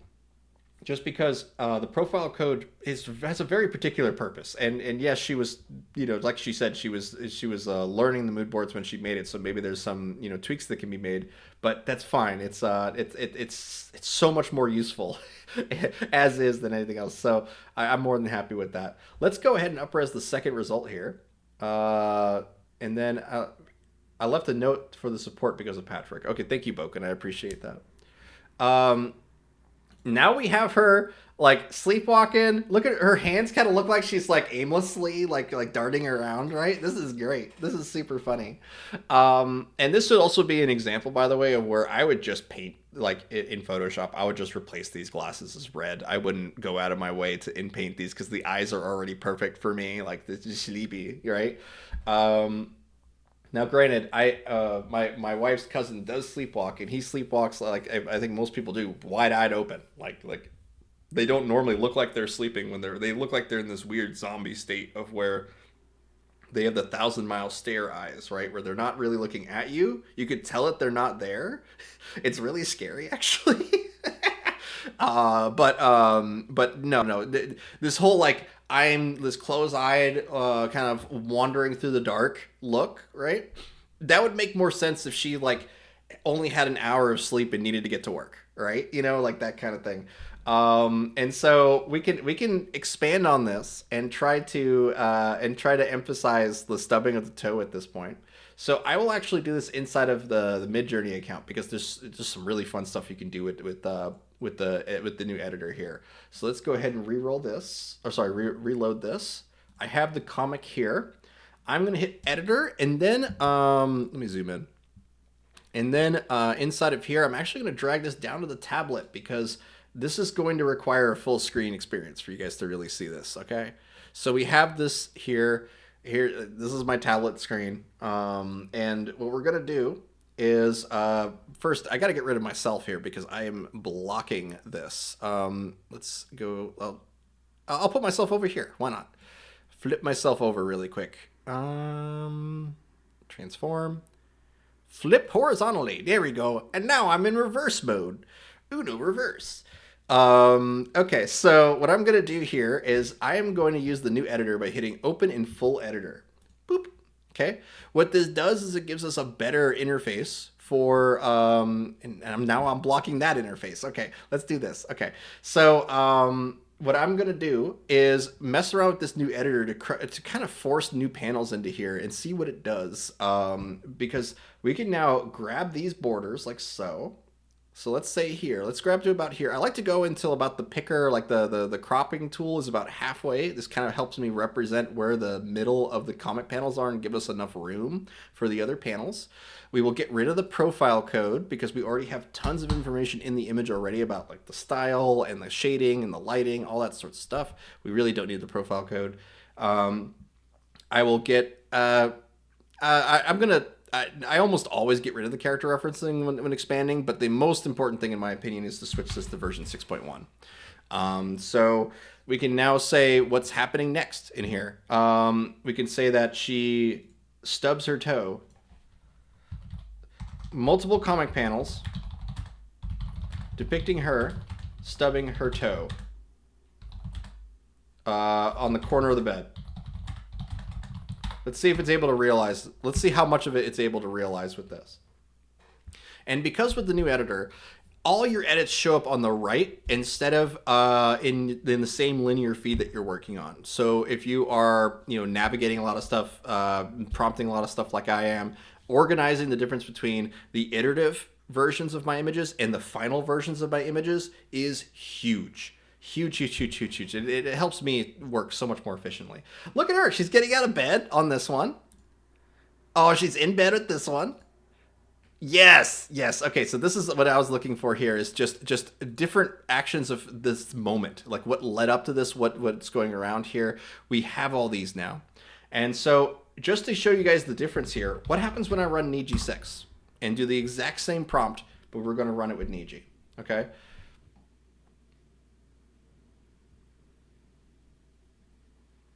And it failed. Why did it fail?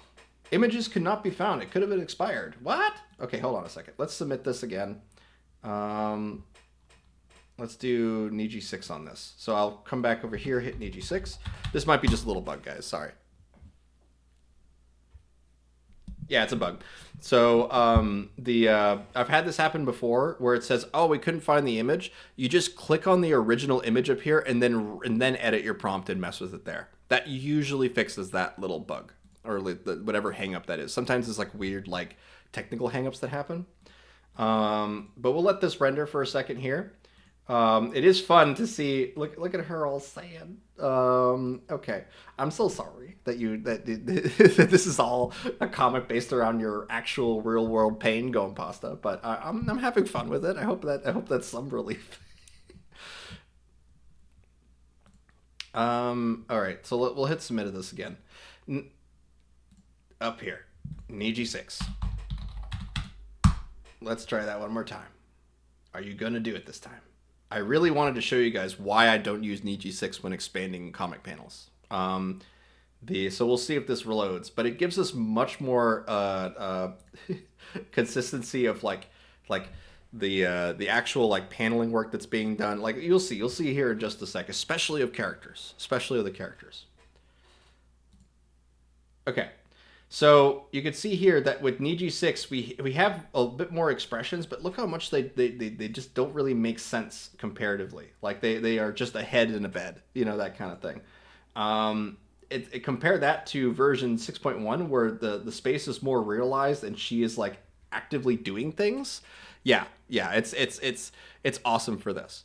So now we can try to get the door in there. So let's try to depicting her stubbing her toe instead of on the we have her on the corner of the bed getting stubbed. So let's see. She's getting out of bed here. I do like this face of being like, that hurt. That works. But we'll go ahead and try to say that maybe let's do a comic panel. Oops. We're gonna say a multiple comic panels depicting a toe stubbing the foot of the bed, and that way we don't reference Catgirl at all. We're just getting that in there. So let's go ahead and click this image up here and then run that prompt, trying to get around that bug.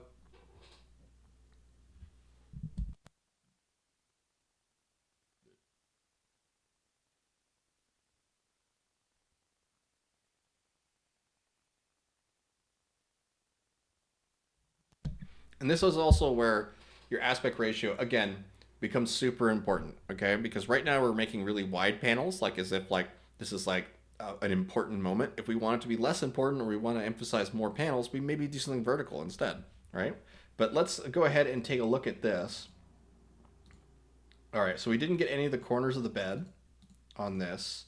So let's encourage this as being, let's say, okay, I know what to do. We're going to come into here. We're going to say multiple comics depicting a close-up of a toe. A close-up of a toe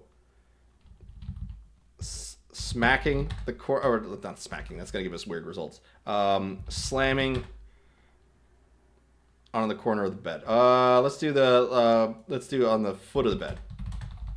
That could also screw things up, that we're saying the foot of the bed and not like the, yeah. We'll see what it does. We'll see what it does.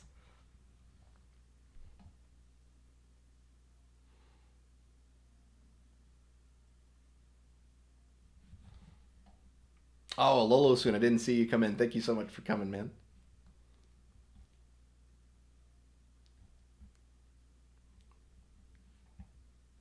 All right. Okay, we got some close up of feet. We are very upset. Sadly going back to bed. All right, so let's try to encourage this to go away from the existing parts of this image. There's actually some parameters that help us do this. Okay, if you are getting way too much redundancy, like way too much of the same things, so we're getting a lot of Catgirl face, we're getting a lot of her sleeping in bed kind of stuff. Let's take this prompt, her timing a slow, her close up of her toe. Uh, let's see, stubbing her toe. This is a close up of a stubbed toe. Let's stubbing. Because I think that's just gonna make her toe tiny. Stubbing foot or toe at the corner of the bed. Let's do foot of the bed again. Toe touching the corner of the bed. What? Sorry. A toe touching the corner of the bed. Oh, that could work. Yeah, close up of toe touching the corner or the foot of the bed. Okay, and now I'm going to add a parameter that's going to forcibly change Midjourney to give us more results that are that it thinks that it doesn't necessarily want to give us. Let me rephrase that. By using chaos mode, we are going to force it to give us something that it doesn't think we actually want. As in, like the images are not the sort of like determined or like potential like thing that we want. Is instead going to be more random. It's going to be just kind of whatever. If you combine character referencing and chaos together, you get some really interesting sort of balance between those two. But for now, we're just going to hit -C. That stands for chaos. And we will do a very low chaos, something like 5. And then we'll hit submit on this and see what it does. I've just had a lot of really good luck running with chaos when I want to break out of whatever kind of thing I'm stuck on, right? Like I once had Sage holding an umbrella for a beach like joke, right? And it was just not willing to hold a stick in her hand. Like it just wasn't. Every time it was giving me something else. Nothing was being held. And I just said holding umbrella with a character with a chaos of 5, and it gave me a random umbrella in her hand, and it was perfect.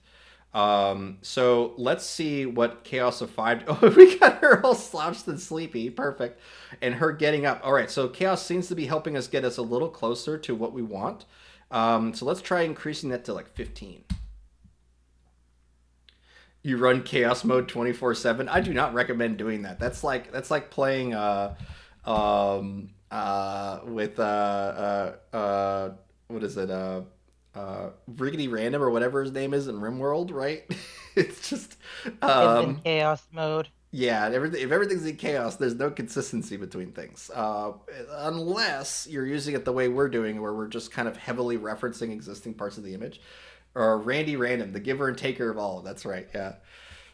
I obviously played a little too much RimWorld. It is really great for fishing, especially if you're not using any character references or anything like that, just to kind of find a cool image, right? Yeah, for sure.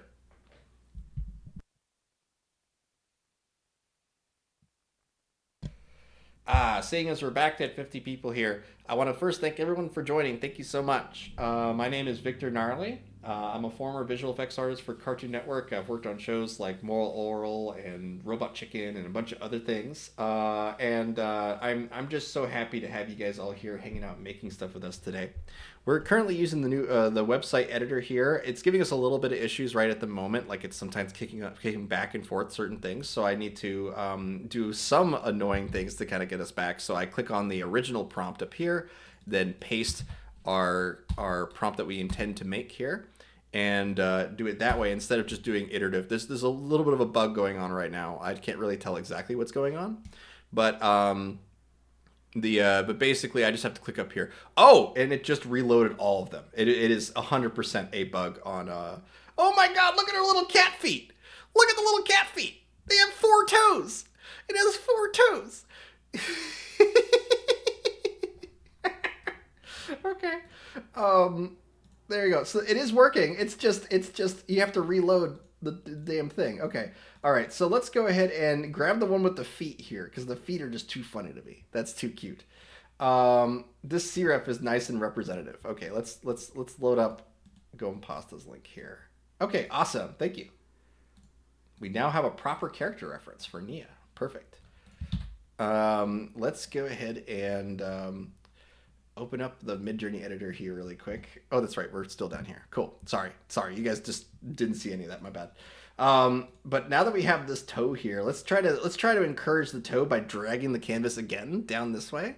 And we're going to keep the same prompt, but we're expanding down here in order to kind of encourage there to be a now massive panel, or maybe 2 panels down here, that will dictate her actually doing the thing that's described here. Because now we have toes in the reference, we have her walking as a reference. Yeah, we'll see what this does. And I will copy all this prompt again, click on this, submit this. Okay, let's see what this does. Oh no! Oh no, the moderator didn't like the feet. He didn't like the feet. Oh no. What am I gonna do? No, I don't like feet. Let's go ahead and just get rid of this 1 foot here, or these 2 feet here, and see if it lets us still do it. Submit. Officially, Midjourney doesn't like feet. It's not into feet things. Free the foot. Okay, it worked by in-painting out 2 of the feet. I love. This will give me my cat ideas. Oh yeah, I bet. So let's see what happens. Okay. So we have all sorts of different poses here, but we do have the like it's still giving us the bed as like a object to sit on, right? And there's obviously some AI slop and stuff all through here. But let's go ahead and try to describe this as what's funny about this is it's actually more accurate to what Nia was describing that Gompasa was describing her experience as being, waking up and then there's just pain in the foot. But let's do, we'll get rid of the word bed because that's just encouraging a bunch of fabric underneath it. So let's say a close-up of toe slamming the corner of the door. And then Gompasa's gonna like go to the doctor's office and be like, I don't know why I keep getting hurt. And they're gonna be like, oh, you sleepwalk. And it's gonna be like, oh. It is an upsetting thing to realize, by the way. I don't sleepwalk, but I do. But I do this weird thing where like my hands will like, I don't know if you guys can hear that, but it's like a rubbing of my fingers, and my wife will be like. She's like, she says it's worse than snoring because it sounds like a consistent like sandpaper noise. So it's just like a shh, shh, shh, shh kind of sound. Yeah, it's quite annoying. I'm sorry for doing it just now. But yeah, I'm gonna in-paint everything but the foot on this and see if we can get a toe slamming on the corner of the door instead of the bed, because I feel like the word bed is just encouraging way too much sleeping. And we'll try to navigate that way.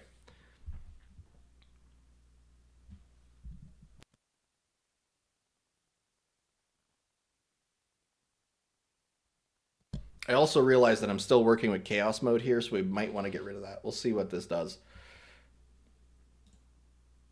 Oh, we have the corner of the door and the foot approaching it. There you go. She's opening the door with her foot while sleepwalking. Okay, all right. So this one's the closest that we've gotten so far. So let's go ahead and expand this out one more time this way. Now keep in mind, as I expand, I can always go back to an earlier version and just upres that, because we're essentially building up assets for a little true to life story of Gompasta finding out how Gompasta hurt her foot at last night.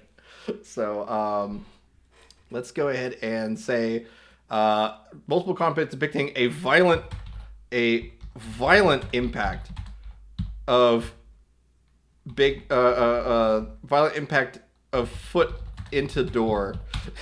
Let's just do that. I'm gonna get rid of chaos for now, just to see what this does with the information that's here, and then we'll see if we need chaos to kind of break us out of these patterns. Oh no, it said the AI thing again. So let's say multiple comments speaking here of a strong impact, or no, painful, a painful impact of her foot into the door. Let's just see what this does. Oh, Midjourney. Of course, it's blocking it. Let's say depicting slamming foot onto corner of door.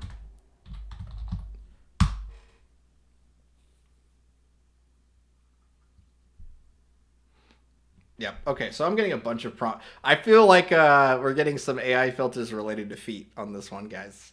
So I think I'm going to move on from this one. Stub toe. Violent impact of a stub toe. Okay.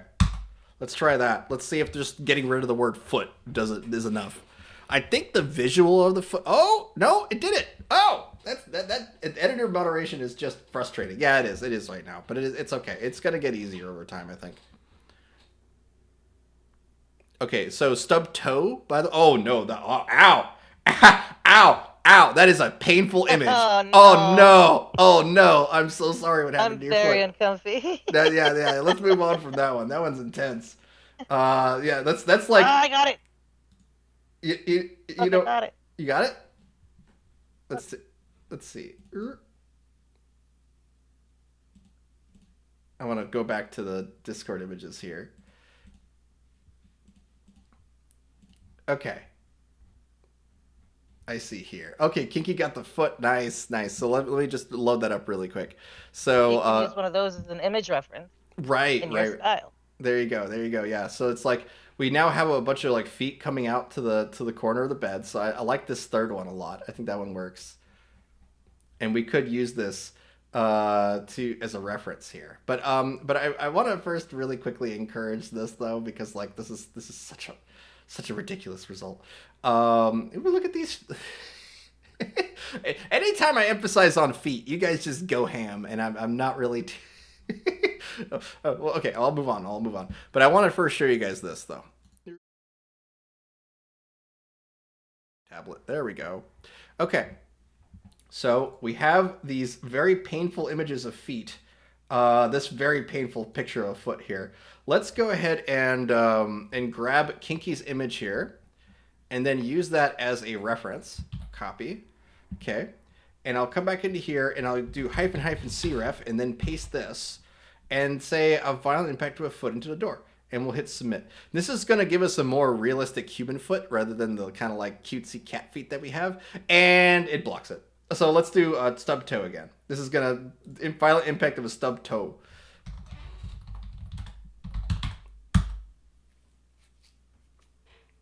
See if it gets. It's really just the word foot. It's really just the word foot. Midjourney doesn't like the word foot. Good to know. You're gonna have to do things like prompt with shoes and then ask for bare feet or something like that. Something to encourage it.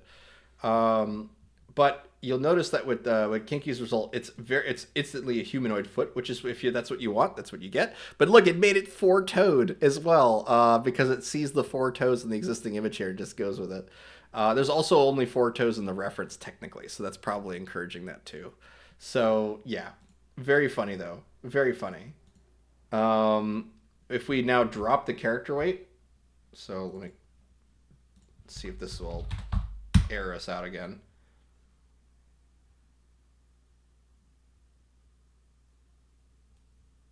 Just a moment, my stuff's crashing. There it goes. Okay. Running a character weight of 0 on a foot. Let's see what this does. Look at that. It actually referenced the big toes from the cat feet more. Oh, nope, that looks painful. Yeah, it did a much better job at recognizing and combining these images by using a character weight of 0, which is totally what we expected it to do. Basically borrow existing parts of the image and replace, what you're removing from a low character weight with what's in the image. So I hate this image. There's another one I hate even more that I'm not even going to click on. So I'm going to just grab this image here, this one here, and we'll just upres that one for now. And then you could even just say with her character reference here, boop, grab the character reference from Gompasta. Where is that? There it is. Place that into here. And then character reference, it's a little doodad guy down here. And if you, every time I mention this, people are like, "Oh, I didn't know you could do that." You can hold Shift and then select multiple of these, by the way. So if you want the reference to also be a style reference and a character reference, just hold Shift, and then you could select both of these. But we just want a character reference today. So boop, just character reference. Also, if you hold Shift, it automatically turns on the restore mode for when you're drawing. So if you really quickly want to just like in paint, out paint, in paint, or just like in paint, fix, in paint, whatever, then you can do that by just holding Shift. But okay, so let's go ahead and hit multiple comic packs depicting a violent impact or stub toe. So let's just go ahead and do that again. But this time we have a character reference attached to it and a bunch of existing information inside of the image. So we'll see how much this kind of Tootsie, wiggly leg and appendages. Yes, yes. All these alternative words for feet. Yes. All right, I gotta reload this. Submit this again.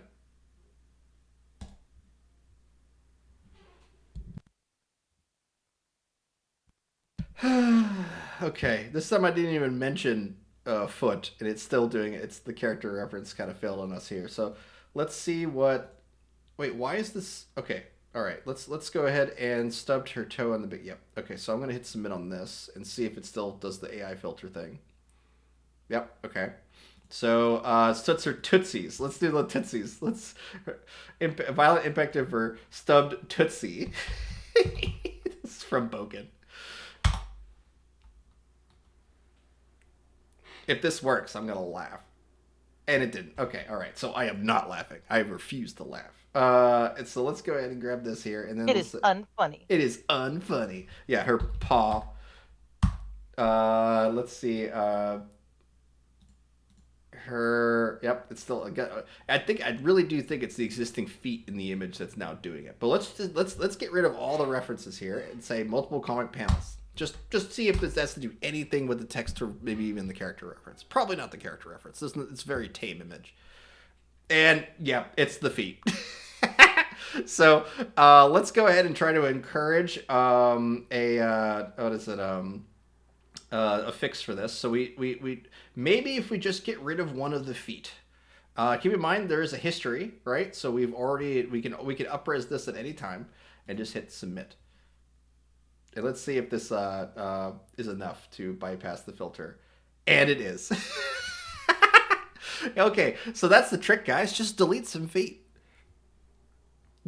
AI filter giving you problems, get rid of your feet. All right, so we have the character reference here. Oh, look at that. With version 6.1, instead of using Niji, it's going to reference things like this so much better. So now we can, like, we got somewhat of a working image here. Like, this is pretty cool. But let's go ahead and say that she is like, this one's the funniest to me. It's like, uh-oh. So let's go ahead and say, violent member, she is in a lot of pain.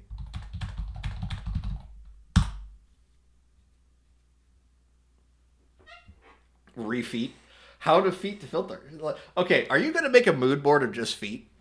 If you do, I feel like Midjourney's going to come after you. I don't know if this is going to be the day for me to make a mood board. Oh, yeah. I mean, okay, look at this. All right, so with the character weight still at 100%, we are getting a lot of information from this just from referencing what's already in the canvas here. So she's kind of bending like, and like, you know, there's some really good stuff here, actually. This works really well. So let's try dropping the character weight and see what that does. Let's do 25. We might get her like more expressive with like how like the impact is. We'll see. Oh God, no! I tried 4-toed foot and the results were horrifying. I think it's actually traumatizing. Yeah. Welcome to the nightmare fuel that is Midjourney's like brain, just having night terrors all day. Okay. Look at this zoom into the foot. Look at that.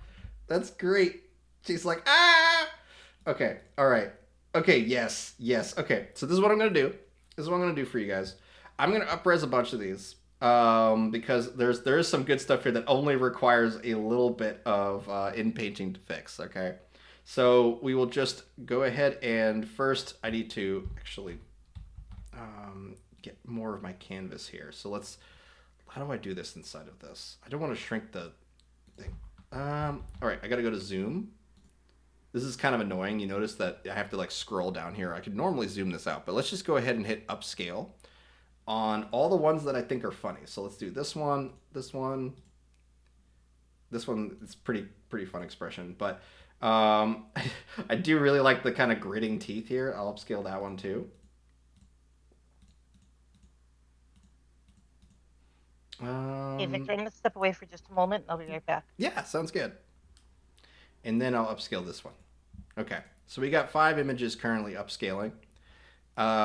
It is not hard for us to now combine all these results into a single canvas and then make that in like basically edit in her own editor is stricter AI. Remember, yes, it is very much stricter than the rest of Midjourney for sure. It's just because there's a lot more you can do with it, right? Including uploading your own images, and that's why it's a lot stricter. Okay, so now that we got these uploaded, what I'm going to do is I am going to grab all the iterations that we've had of this and then make a quick little comic. So what we get to do is go into Photoshop. Okay. I'm going to copy each image. So let's go ahead and grab this one, hit copy, and then Photoshop, file new. And as soon as I paste this, I get rid of the background because we don't need that white layer. And then I go into cropping tool and I expand this out real big because I know that I'm going to have at least 9 versions of this image. I want to make sure it's at least 9 times as big as, or like it basically gives us plenty of room for this. So now I'll just go through all my iterations, copy this. You're not going to use the full image because you'll notice there's a lot of redundancy. Like the feet are going to copy. You're going to just take all the unique parts of each image and then work with those. So let's go ahead and open up Midjourney again. Go down one image, copy, paste. And we're basically just going to make a little grid of all the results that we've had with this sort of, let's see here. Yeah, don't click the link, it's sketchy. Yeah, just don't. Kinky will be back to delete that stuff in just a moment, guys. Sorry. Let's see. Midjourney again. Okay, all right, cool. And I'll hit copy on this one, paste, and copy again.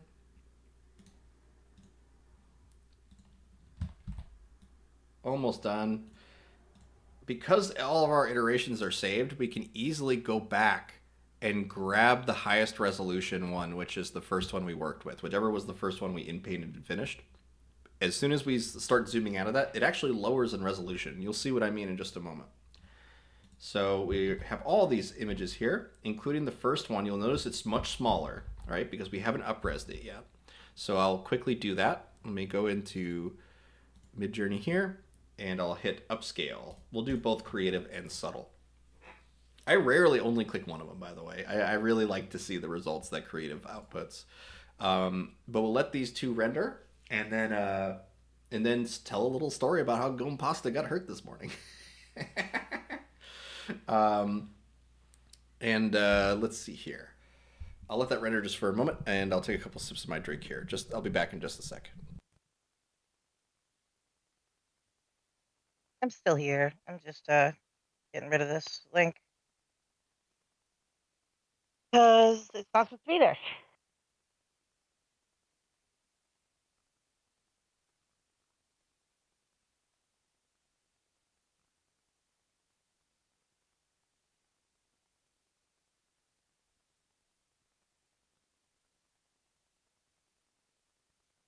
Oh, thank you, Celeste.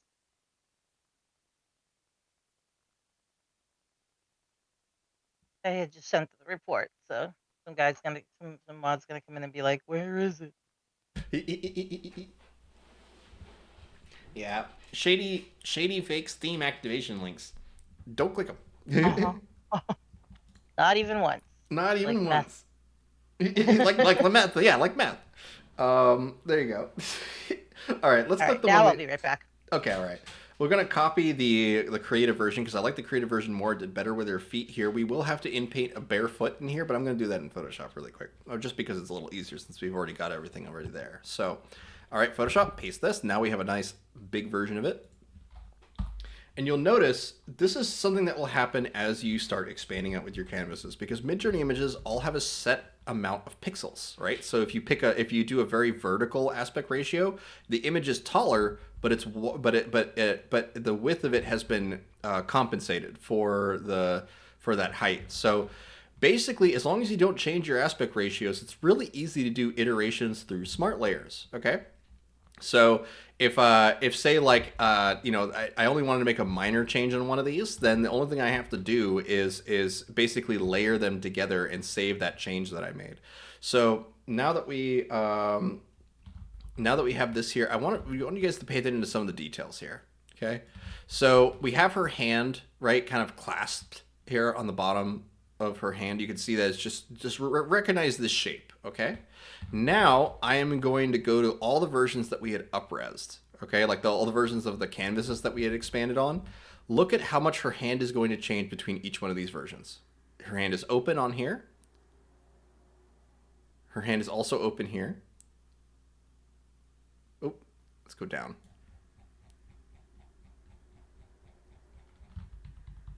Where's the other iterations? There they are. It's open slightly differently there. And open it slightly differently. Like so like the point of what I'm trying to say is that every time you guys are expanding out, you're actually lowering the resolution of what's already in the canvas. So at this stage, what I do is I make each one of these a smart layer. Okay. Smart object, I mean. And then I will take out anything that is the same or redundant throughout all these images. So we know that we have these panels up here, right? And we know that through all the other iterations that only this kind of top pose here has been changing from these, but we don't really need these. We only need what's unique from every image. So we'll go ahead and we can do this either inside of the smart object or outside, doesn't really matter. But I will go ahead and hit edit contents, and then we'll just crop out what we don't want or what's already been in the canvas already. So let's go halfway down and then crop this. Okay. And then we hit save. That way, if we made a mistake and we want to go back later, we just recrop it and it's all there. Okay. But now that that's saved here, and then we will go back over to our canvas, and you notice as soon as I hit save, now these panels are unique and they don't have redundant information in them. But one of these we will need to keep because you notice that on the original image we don't have this toe that's coming towards the door. Okay, so we'll do this, but we're going to right click it and say new smart object via copy. So whatever I edit from this one is not going to affect this one. Okay, so let's hit edit on this. And I'm only going to preserve that foot that's on the top here. So let's go ahead, bring this down to here, something like that, something like this, and then bring that down into here. And then we hit enter and then save. Notice that because I hit as a new smart object, it doesn't copy that action onto this. If I did that as just a copy, like for example, if I came into here, take this layer, and then simply duplicate the layer, right? What's going to happen is any edits I make to this smart object will affect this smart object. So it's important to hit make new smart object. And just to show you guys what that looks like, I'll just very quickly do this one, edit contents. And we know that we only want the bottom half of the image. So we'll go ahead and hit crop, scroll all the way down, go halfway, something like this, hit enter, and then save. And now look what happens because I hit only duplicate on that layer. They both have that edit, okay? Sometimes it's really useful to have that. Like, say, like you have a comic that features the same character and the same pose for like 4 panels. You only have to edit one of those panels, then all 4 will have that fix in them. So there's definitely purpose to have these be able to copy their actions like that. But for the most part, I think most people will want to have these be separate. So we'll go ahead and start to collect all of our unique panels now. Okay. So we're almost done here. We need to just come in and edit again these last 2 or 3 images. Very easy to do because we can just come in and grab each unique panel. Yes, it is the Turduncan of Photoshop files. It's your Photoshop inside of Photoshop. It's like the Russian dolls. It's like the Russian doll layer mode. So let's and they could include smart objects, which can include smart objects, which can include smart objects. Yes, it just keeps going and going and going and going. That's why my projects tend to get multiple gigs in size, is because they are an unimaginable number of smart layers that are layered. Like oh, what comic was it that I did that? There was one where I got into the thousands. I was like, really? I'm on layer 1003. What the hell? And it was just because I was constantly using smart objects. I was constantly layering inside of layers and compressing them. Okay, all right. All right, so let's go ahead and finish these last 2. And then I'll jump over to the VC text for you guys. See what you guys are talking about.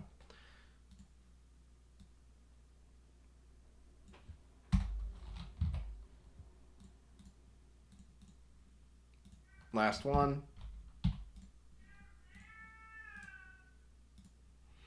And shrink this down. There we go. All right. So here we go. Here are all the unique panels from the stuff I have generated. I assume that you guys have done plenty more stuff inside of VC Create, which we will check out as I talk to you guys inside of VC Text. But at this point, what we can do is we can create a little like storyboard of everything that was happening here and kind of put them in somewhat of a linear order. And so we don't have the actual impact of the foot onto the edge of the door yet or anything like that, but we have everything else. So at this point, I will let's say before let's say the inciting moment, the actual impact is the before and after. Okay, so we'll say that this is during, this is after. And this is after she's looking at her foot in pain. This is in the moment. So let's just do that. Let's do these here. And this is like, you know, the gritting teeth one. I'm more of a fan of just the face. Then I might reference that later. So I'll put that to the side for now. And then we have this here. Okay. So we can essentially. How did you get all those pictures open at once? I'm sorry, what? How did you get all those images opened at once? What do you mean opened at once? I don't know. I always have like trouble getting images that I can use in Photoshop. Like if I want to use more than one image on a page, like it feels like it takes forever. I mean, you know, you can always like drag and drop and all that stuff, but like what I mostly do is I what is it? I just copy and paste everything, right? So like I just take a big canvas, drop everything in there, and call it a day. Sometimes when you have like a lower end computer, it could give you trouble when, especially if you start layering smart objects like crazy, like I do. Having a nice computer helps a lot. I will say that. Yeah. So You know what? I just yeah. realized I have never ever thought to drag and drop or copy paste anything. Oh yeah, yeah. No, that I live by that life. stuff. So like if I'm like constantly trying to open other windows. I see. So like what I do is I'll like take any image inside of Photoshop here, and as long as I have the layer open, I can hold Control, which is going to give a little box. You'll see it makes a box over the layer, and then you click on that, and what that's going to do is it's going to hide or marquee around just whatever's in that layer. Okay, so if I draw something silly real quick, like let's just do, let's do 3, and then new layer, and we'll just I need to make a much bigger brush because we're drawing on translucency here. So I'm just gonna make some eyes here and just be like let's just do some real tiny eyes all through here, like so. And then just we'll just really emphasize a little bit of pain there, and then give her a bit of a nose, just give a bit of a nose here. So now normally when it comes to cat faces, you want to do something like this, right? Like, hi, I'm a cat. But when it comes to like gritting teeth and pain and all that stuff, I'm gonna go for something more like this. And then let's see what her nose looks like. Okay, she's just got a little button there, so let's just do this. Okay, and then we'll do some really spiked up cat ears to be like, oh, pain.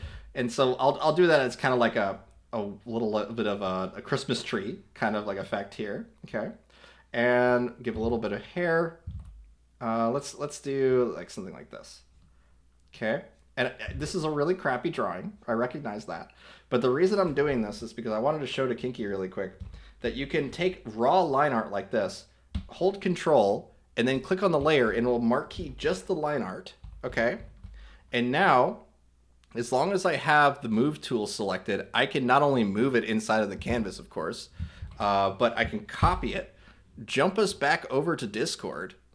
Okay, boop boop, and then paste my crappy little drawing directly from Photoshop into Discord. I was showing that to the painter that streams here. That you can just do this. You don't have to save everything out. You can just copy and paste, and it'll create because your clipboard doesn't actually save the alpha channel. It just saves the like a square box of it, right? So this is, you just copy and paste it, okay? And now we're going to use that as an image reference for Gohm's face, okay? So we will do /imagine, paste our little drawing into there. This is going to use it as an image prompt, okay? And it's not a character reference. It's not a it's just the line art.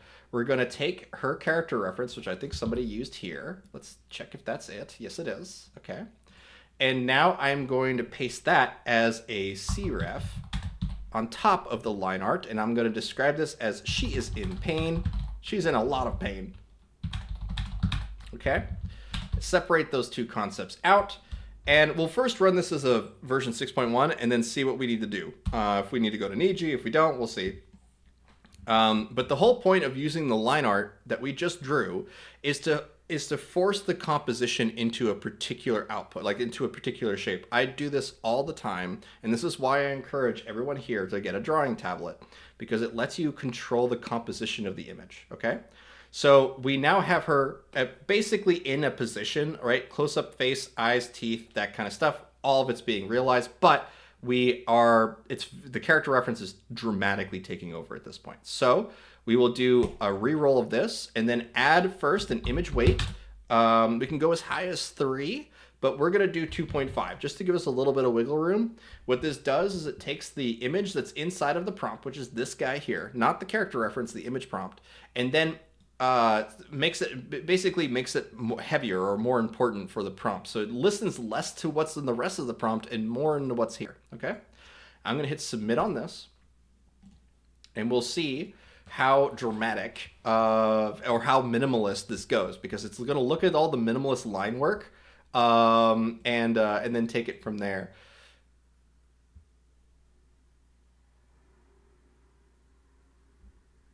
Okay, all right. So you could see it more copied the line art, and it still made her like quite happy, and that's from the character reference. So now we will re-roll this and drop the character reference to 0 and see what this does.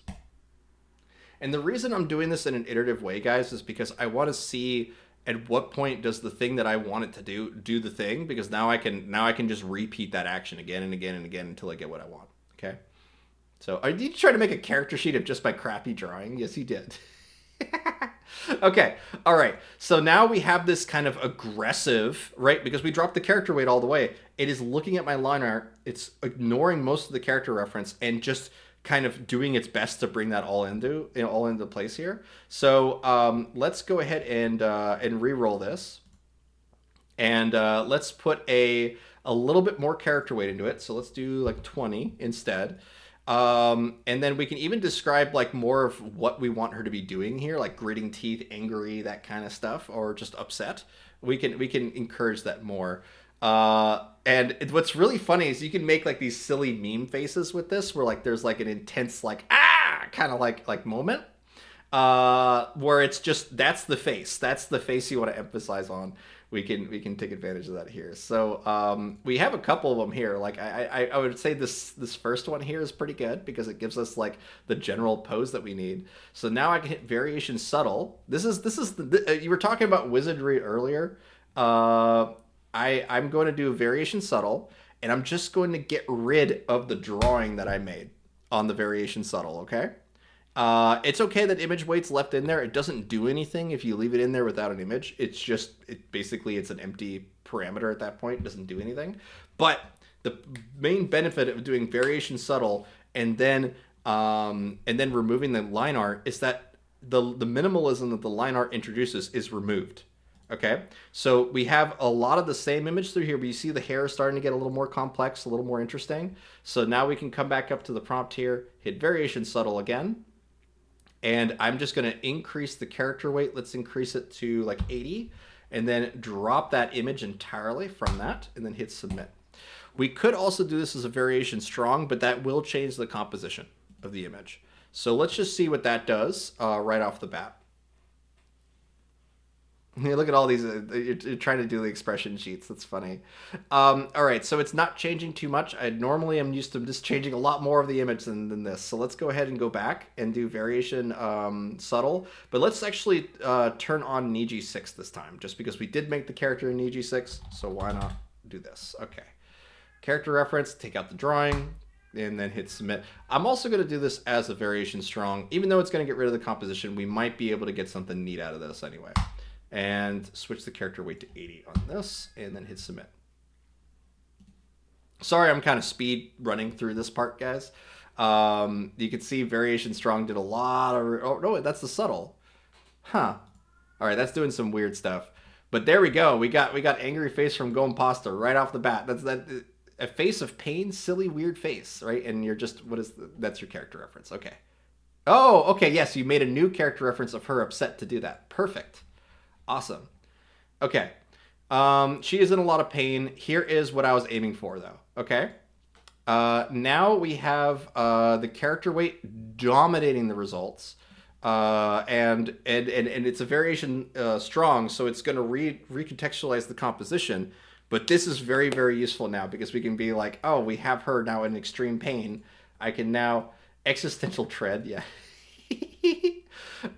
We have all this sort of like screaminess all right here that we can then reference to to get more of that sort of ow pain sort of reaction. So if we want it to be more comedic, right, as opposed to just literal pain, we could say like slapstick humor, depicting in a lot of pain, slapstick humor, depicting her stubbing her toe. Sure. And we could remove the character reference, but I'm just going to leave that as is and see what this does. And we'll just kind of go from there. Is that your cool tracksuit Santa? I love seeing you guys messing with my crappy little drawing, okay? I know it's not very good. But she's got two pairs of hands here. But yes, you can see what it's doing though. It's taking those bits and pieces of the previous part and then recontextualizing it, giving us a new composition because we're running variation strong on it every time.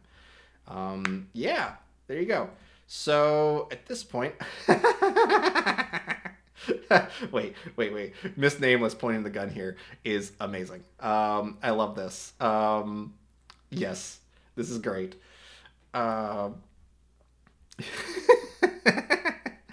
Someone is trying to drown Miss Nameless. Okay, perfect. Super goofy, guys. I'm loving all these here. There's a lot of stuff in the past that I really should go through with you guys. So what I'm gonna do is I'll cycle through our past posts here, and then we'll talk about the after party, which we'll be doing in about 10 minutes or so. So I'm gonna cycle through this, and it'll just be going on in the background while we chat here for a sec because there is still more stuff that you guys have been doing over the holidays. There's a really fun profile code for the Bobo Bobo stuff that you guys have been seeing doing the Shrimpmas stuff all throughout this stream. We didn't even get to that today. But there is a lot of really fun stuff that you guys have been making with with these profile codes, particularly the character turnaround codes that we've been messing with.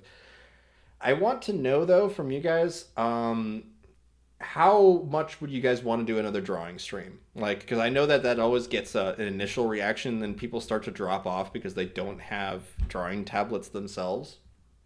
I want to know if you guys want me to do another draw and gen stream because we open up a public canvas where anyone can come in and draw together, and we make cool stuff. We draw these initial sketches and then use them as image prompts to get us new characters, to get us new things going down. It's all based on what we actually draw. So it is a lot of fun. Even if you have limited skills, it is still a ton of fun, and I would love to do that again with you guys. So it sounds like based on the initial responses that you guys have a lot of that you guys like that. So we should probably do that either next Friday or the Friday after that, and then start to mess with some of your all's profile codes that you all have mixed in there too. How about a mood board Friday? Or how would you explain a mood board? Ooh, that's a good one.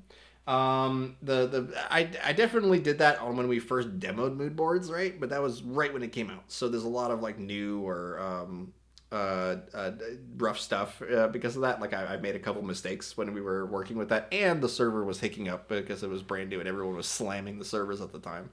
Um, but it is certainly true that we should probably focus on mood boards too. That's a good suggestion.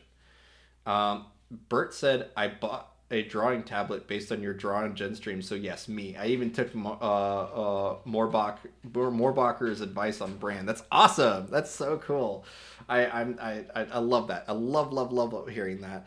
And it really is the way to do it. It really is the way to kind of one to have some ownership of what you work on, because it's one thing to generate images and share them and be like, cool, look at this thing, but you can actually say that you made it, that you actually made part of it at least, that it's not entirely AI. That is going to help you out in the long run significantly, especially when it comes to people respecting and liking the stuff you make. Okay. So yes, and the brand that Kinky linked there, Hawaiian, is the same one I use. So if you just want a lightweight tablet that does the job, just get a Hawaiian. All right, they're like less like I think around $2 or something like that. Hawaiian. The and I'm looking through all the creepy shrimp things that you guys have been making. Just a lot of Gompastas feet and shrimp today. So you're welcome. Um, delete the feet. Delete the feet. No, not my feet. Why there's so many of my feet? Oh no, I didn't realize this. Oh god. So Go ahead. you can really get a tablet for like less than $30, guys. They all work pretty well. Yeah, if you just need to put lines on a screen, yeah, just get whatever you can afford. Get started. You do not need fancy equipment in order to make comics, in order to make stuff, especially with AI now, where you can do these rough little sketches and have the rest of it interpolate. Right? It's amazing for that. It's like a mouse. They're not super expensive anymore. Right, yeah. It is something that you don't even like. I would say Cintiqs aren't worth the money at all. I'm perfectly happy with my on-screen Hawaiian drawing tablet. It's fantastic for what I do. But for I used to have one of those really big Cintiqs. But the reality is that that's a lot of real estate to deal with. You know how like, I move my tablet all the damn time. So having this big lumbering thing around that's really expensive just added a lot of like stress to my drawing, honestly. So as soon as I quote unquote downgraded to the smaller Hawaiian tablet, million times better. It was so much easier to draw, and I could just pick this up. Right, I could just pick it up and start drawing with it at my on my couch or whatever. So highly recommend that. Me drawing B. Oh, that's you drawing B. Oh, that's great. That is great. Oh my. Enid, this picture here. Great, good job. Good job. Good job uprising that one. The let's see here. Whoops, yay. Yeah, it's a whoops yay for sure. I'm not complaining about those kind of results, okay? But let's see here. Chaos Ghouls rule. Yeah. The other thing that we didn't get into, which if someone reminds me, please remind me next week, which is something from the Ghoulery, which is our little like horror stream that Snoopy started inside of the Gnarly Studios server. It's a lot of this kind of stuff. It's a lot of spooky imagery. But inside of that, we also you did not start that. I thought you started that. Who started that then? I just live there. You just live there, right? Is that you, Lux? Did you start it, Lux? The Ghoulery. Oh, okay. All right. I'll remember to give you proper credit now. Thank you. Yeah, I see Snoopy in there all the damn time. So yeah, for sure. I'm what is it? All right, I made an assumption there. My bad. Snoopy's a great guest. Like, Snoopy has lived in the prompt battles room since we made it, and keeps it running pretty much. It's awesome. That's great. But what we didn't get into at all is the black ink. What is it? Is the black ink, or sorry, rough black ink mangas. We will get into that next week because I made a comic in the style of rough black ink manga, and it's ridiculous how well it interpolates like using that, but not within Neji. Neji 6 is like it's a little too cartoony, a little too goofy, but when you do it with version 6.1, ridiculous. So we'll get into that next week.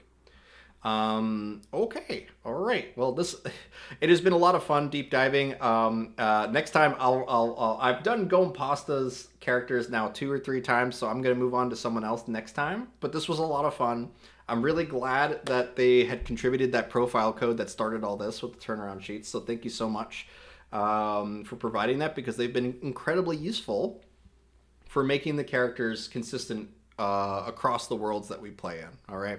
So if we're doing a fantasy story, we're doing a Western story, all that stuff, they all kind of have their own styles, but having a consistent character rules, as in all the characters follow the same line art, all the characters have a similar, a gradient or hue to them, that makes so much of a difference when it comes to making final consistent characters. And that's actually thanks to Lolo Soon, who was really pushing to do that. So all you guys just really make this place work. So that's awesome.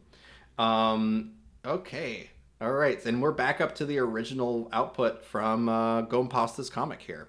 And, I'm not going to finish the comic or anything here today. I'll upload the Photoshop file so that we can mess with that, because we have the after party that we do at the end of every stream. Upvote. Yeah, that's what Reddit is right now, by the way. If there's a butt or boobs, you upvote it. So it's not like that has really changed, but it's certainly gotten worse over the last year or so. Upvote. There you go. Yeah, maybe when I get a comic uploaded, you guys can just spam these upvote things inside the comments and piss off everyone else, because all the AI people showed up. I love this. This is really fun. Okay. All right. So just to kind of give you guys a little bit of explainer what the after party is. The after party is where you guys can come onto the stage and actually talk and chat with us directly. Usually Rhapsody is there with me, and we just kind of hang out and talk about your projects, see what you guys want to do. If you have any questions directly for me, you can ask them during the after party. The after party it takes place on my server, so you're welcome to jump over to VC Text, and you'll find a link to my server just above. If you just scroll up a bit, you'll see that there's a link right here. Just hit the join button, okay?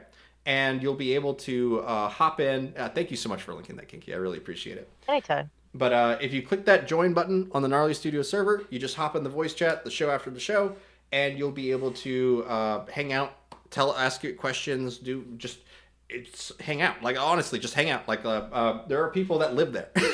Like I feel like I go jump on the server, and there are just people there consistently. So that I love that, and I would have never dreamed that as being possible doing this stuff on my own. So thank you guys so much for joining the stream here today. I will be back next Friday, and I hope to see you guys all there. And also, just in general, I wanted to send out a big thank you to the community here, just because I mean I had a pretty quiet, even though I really do like a relaxed Christmas. I had a very quiet Christmas, so that means that I was really reaching out to some of you guys to like to hang out with and all that stuff, and it was so cool just to be able to sit down and actually have friends with you guys. I do have a couple of friends in real life, not many, but I have a couple. Cartooning is a very lonely job. You're in front of your game, you're in front of your computer for many hours, and it's a bit isolating. So it's amazing how much of a mental boost it's been just having you guys, honestly. So I hope to see you guys regularly on the server, but also just like, I mean, on the streams, but also on the server, because it really makes a big difference to have you guys hanging out. And just a quick shout out to some of the regulars here that really made the difference. I'm gonna say Bert, Curtin, Zero, Hillgarden, Gompasta, I Troll for You, Felix, Celeste, Reveille. Let's see here. Snoopy, of course. Alistair, Fungi Mancer, Lux. We have yeah, and Fractal Bob. I mean, all you guys are awesome. And Boken, of course, Boken. Boken, he's like the meme machine on our server. So, I really just thank you guys so much. Thank you so much for joining, and I'll see you guys at the after party. And also, thank you to Kinky for co-hosting with me today. Ancient was out this week, but he'll be back in next week. Anytime. Always happy to have you.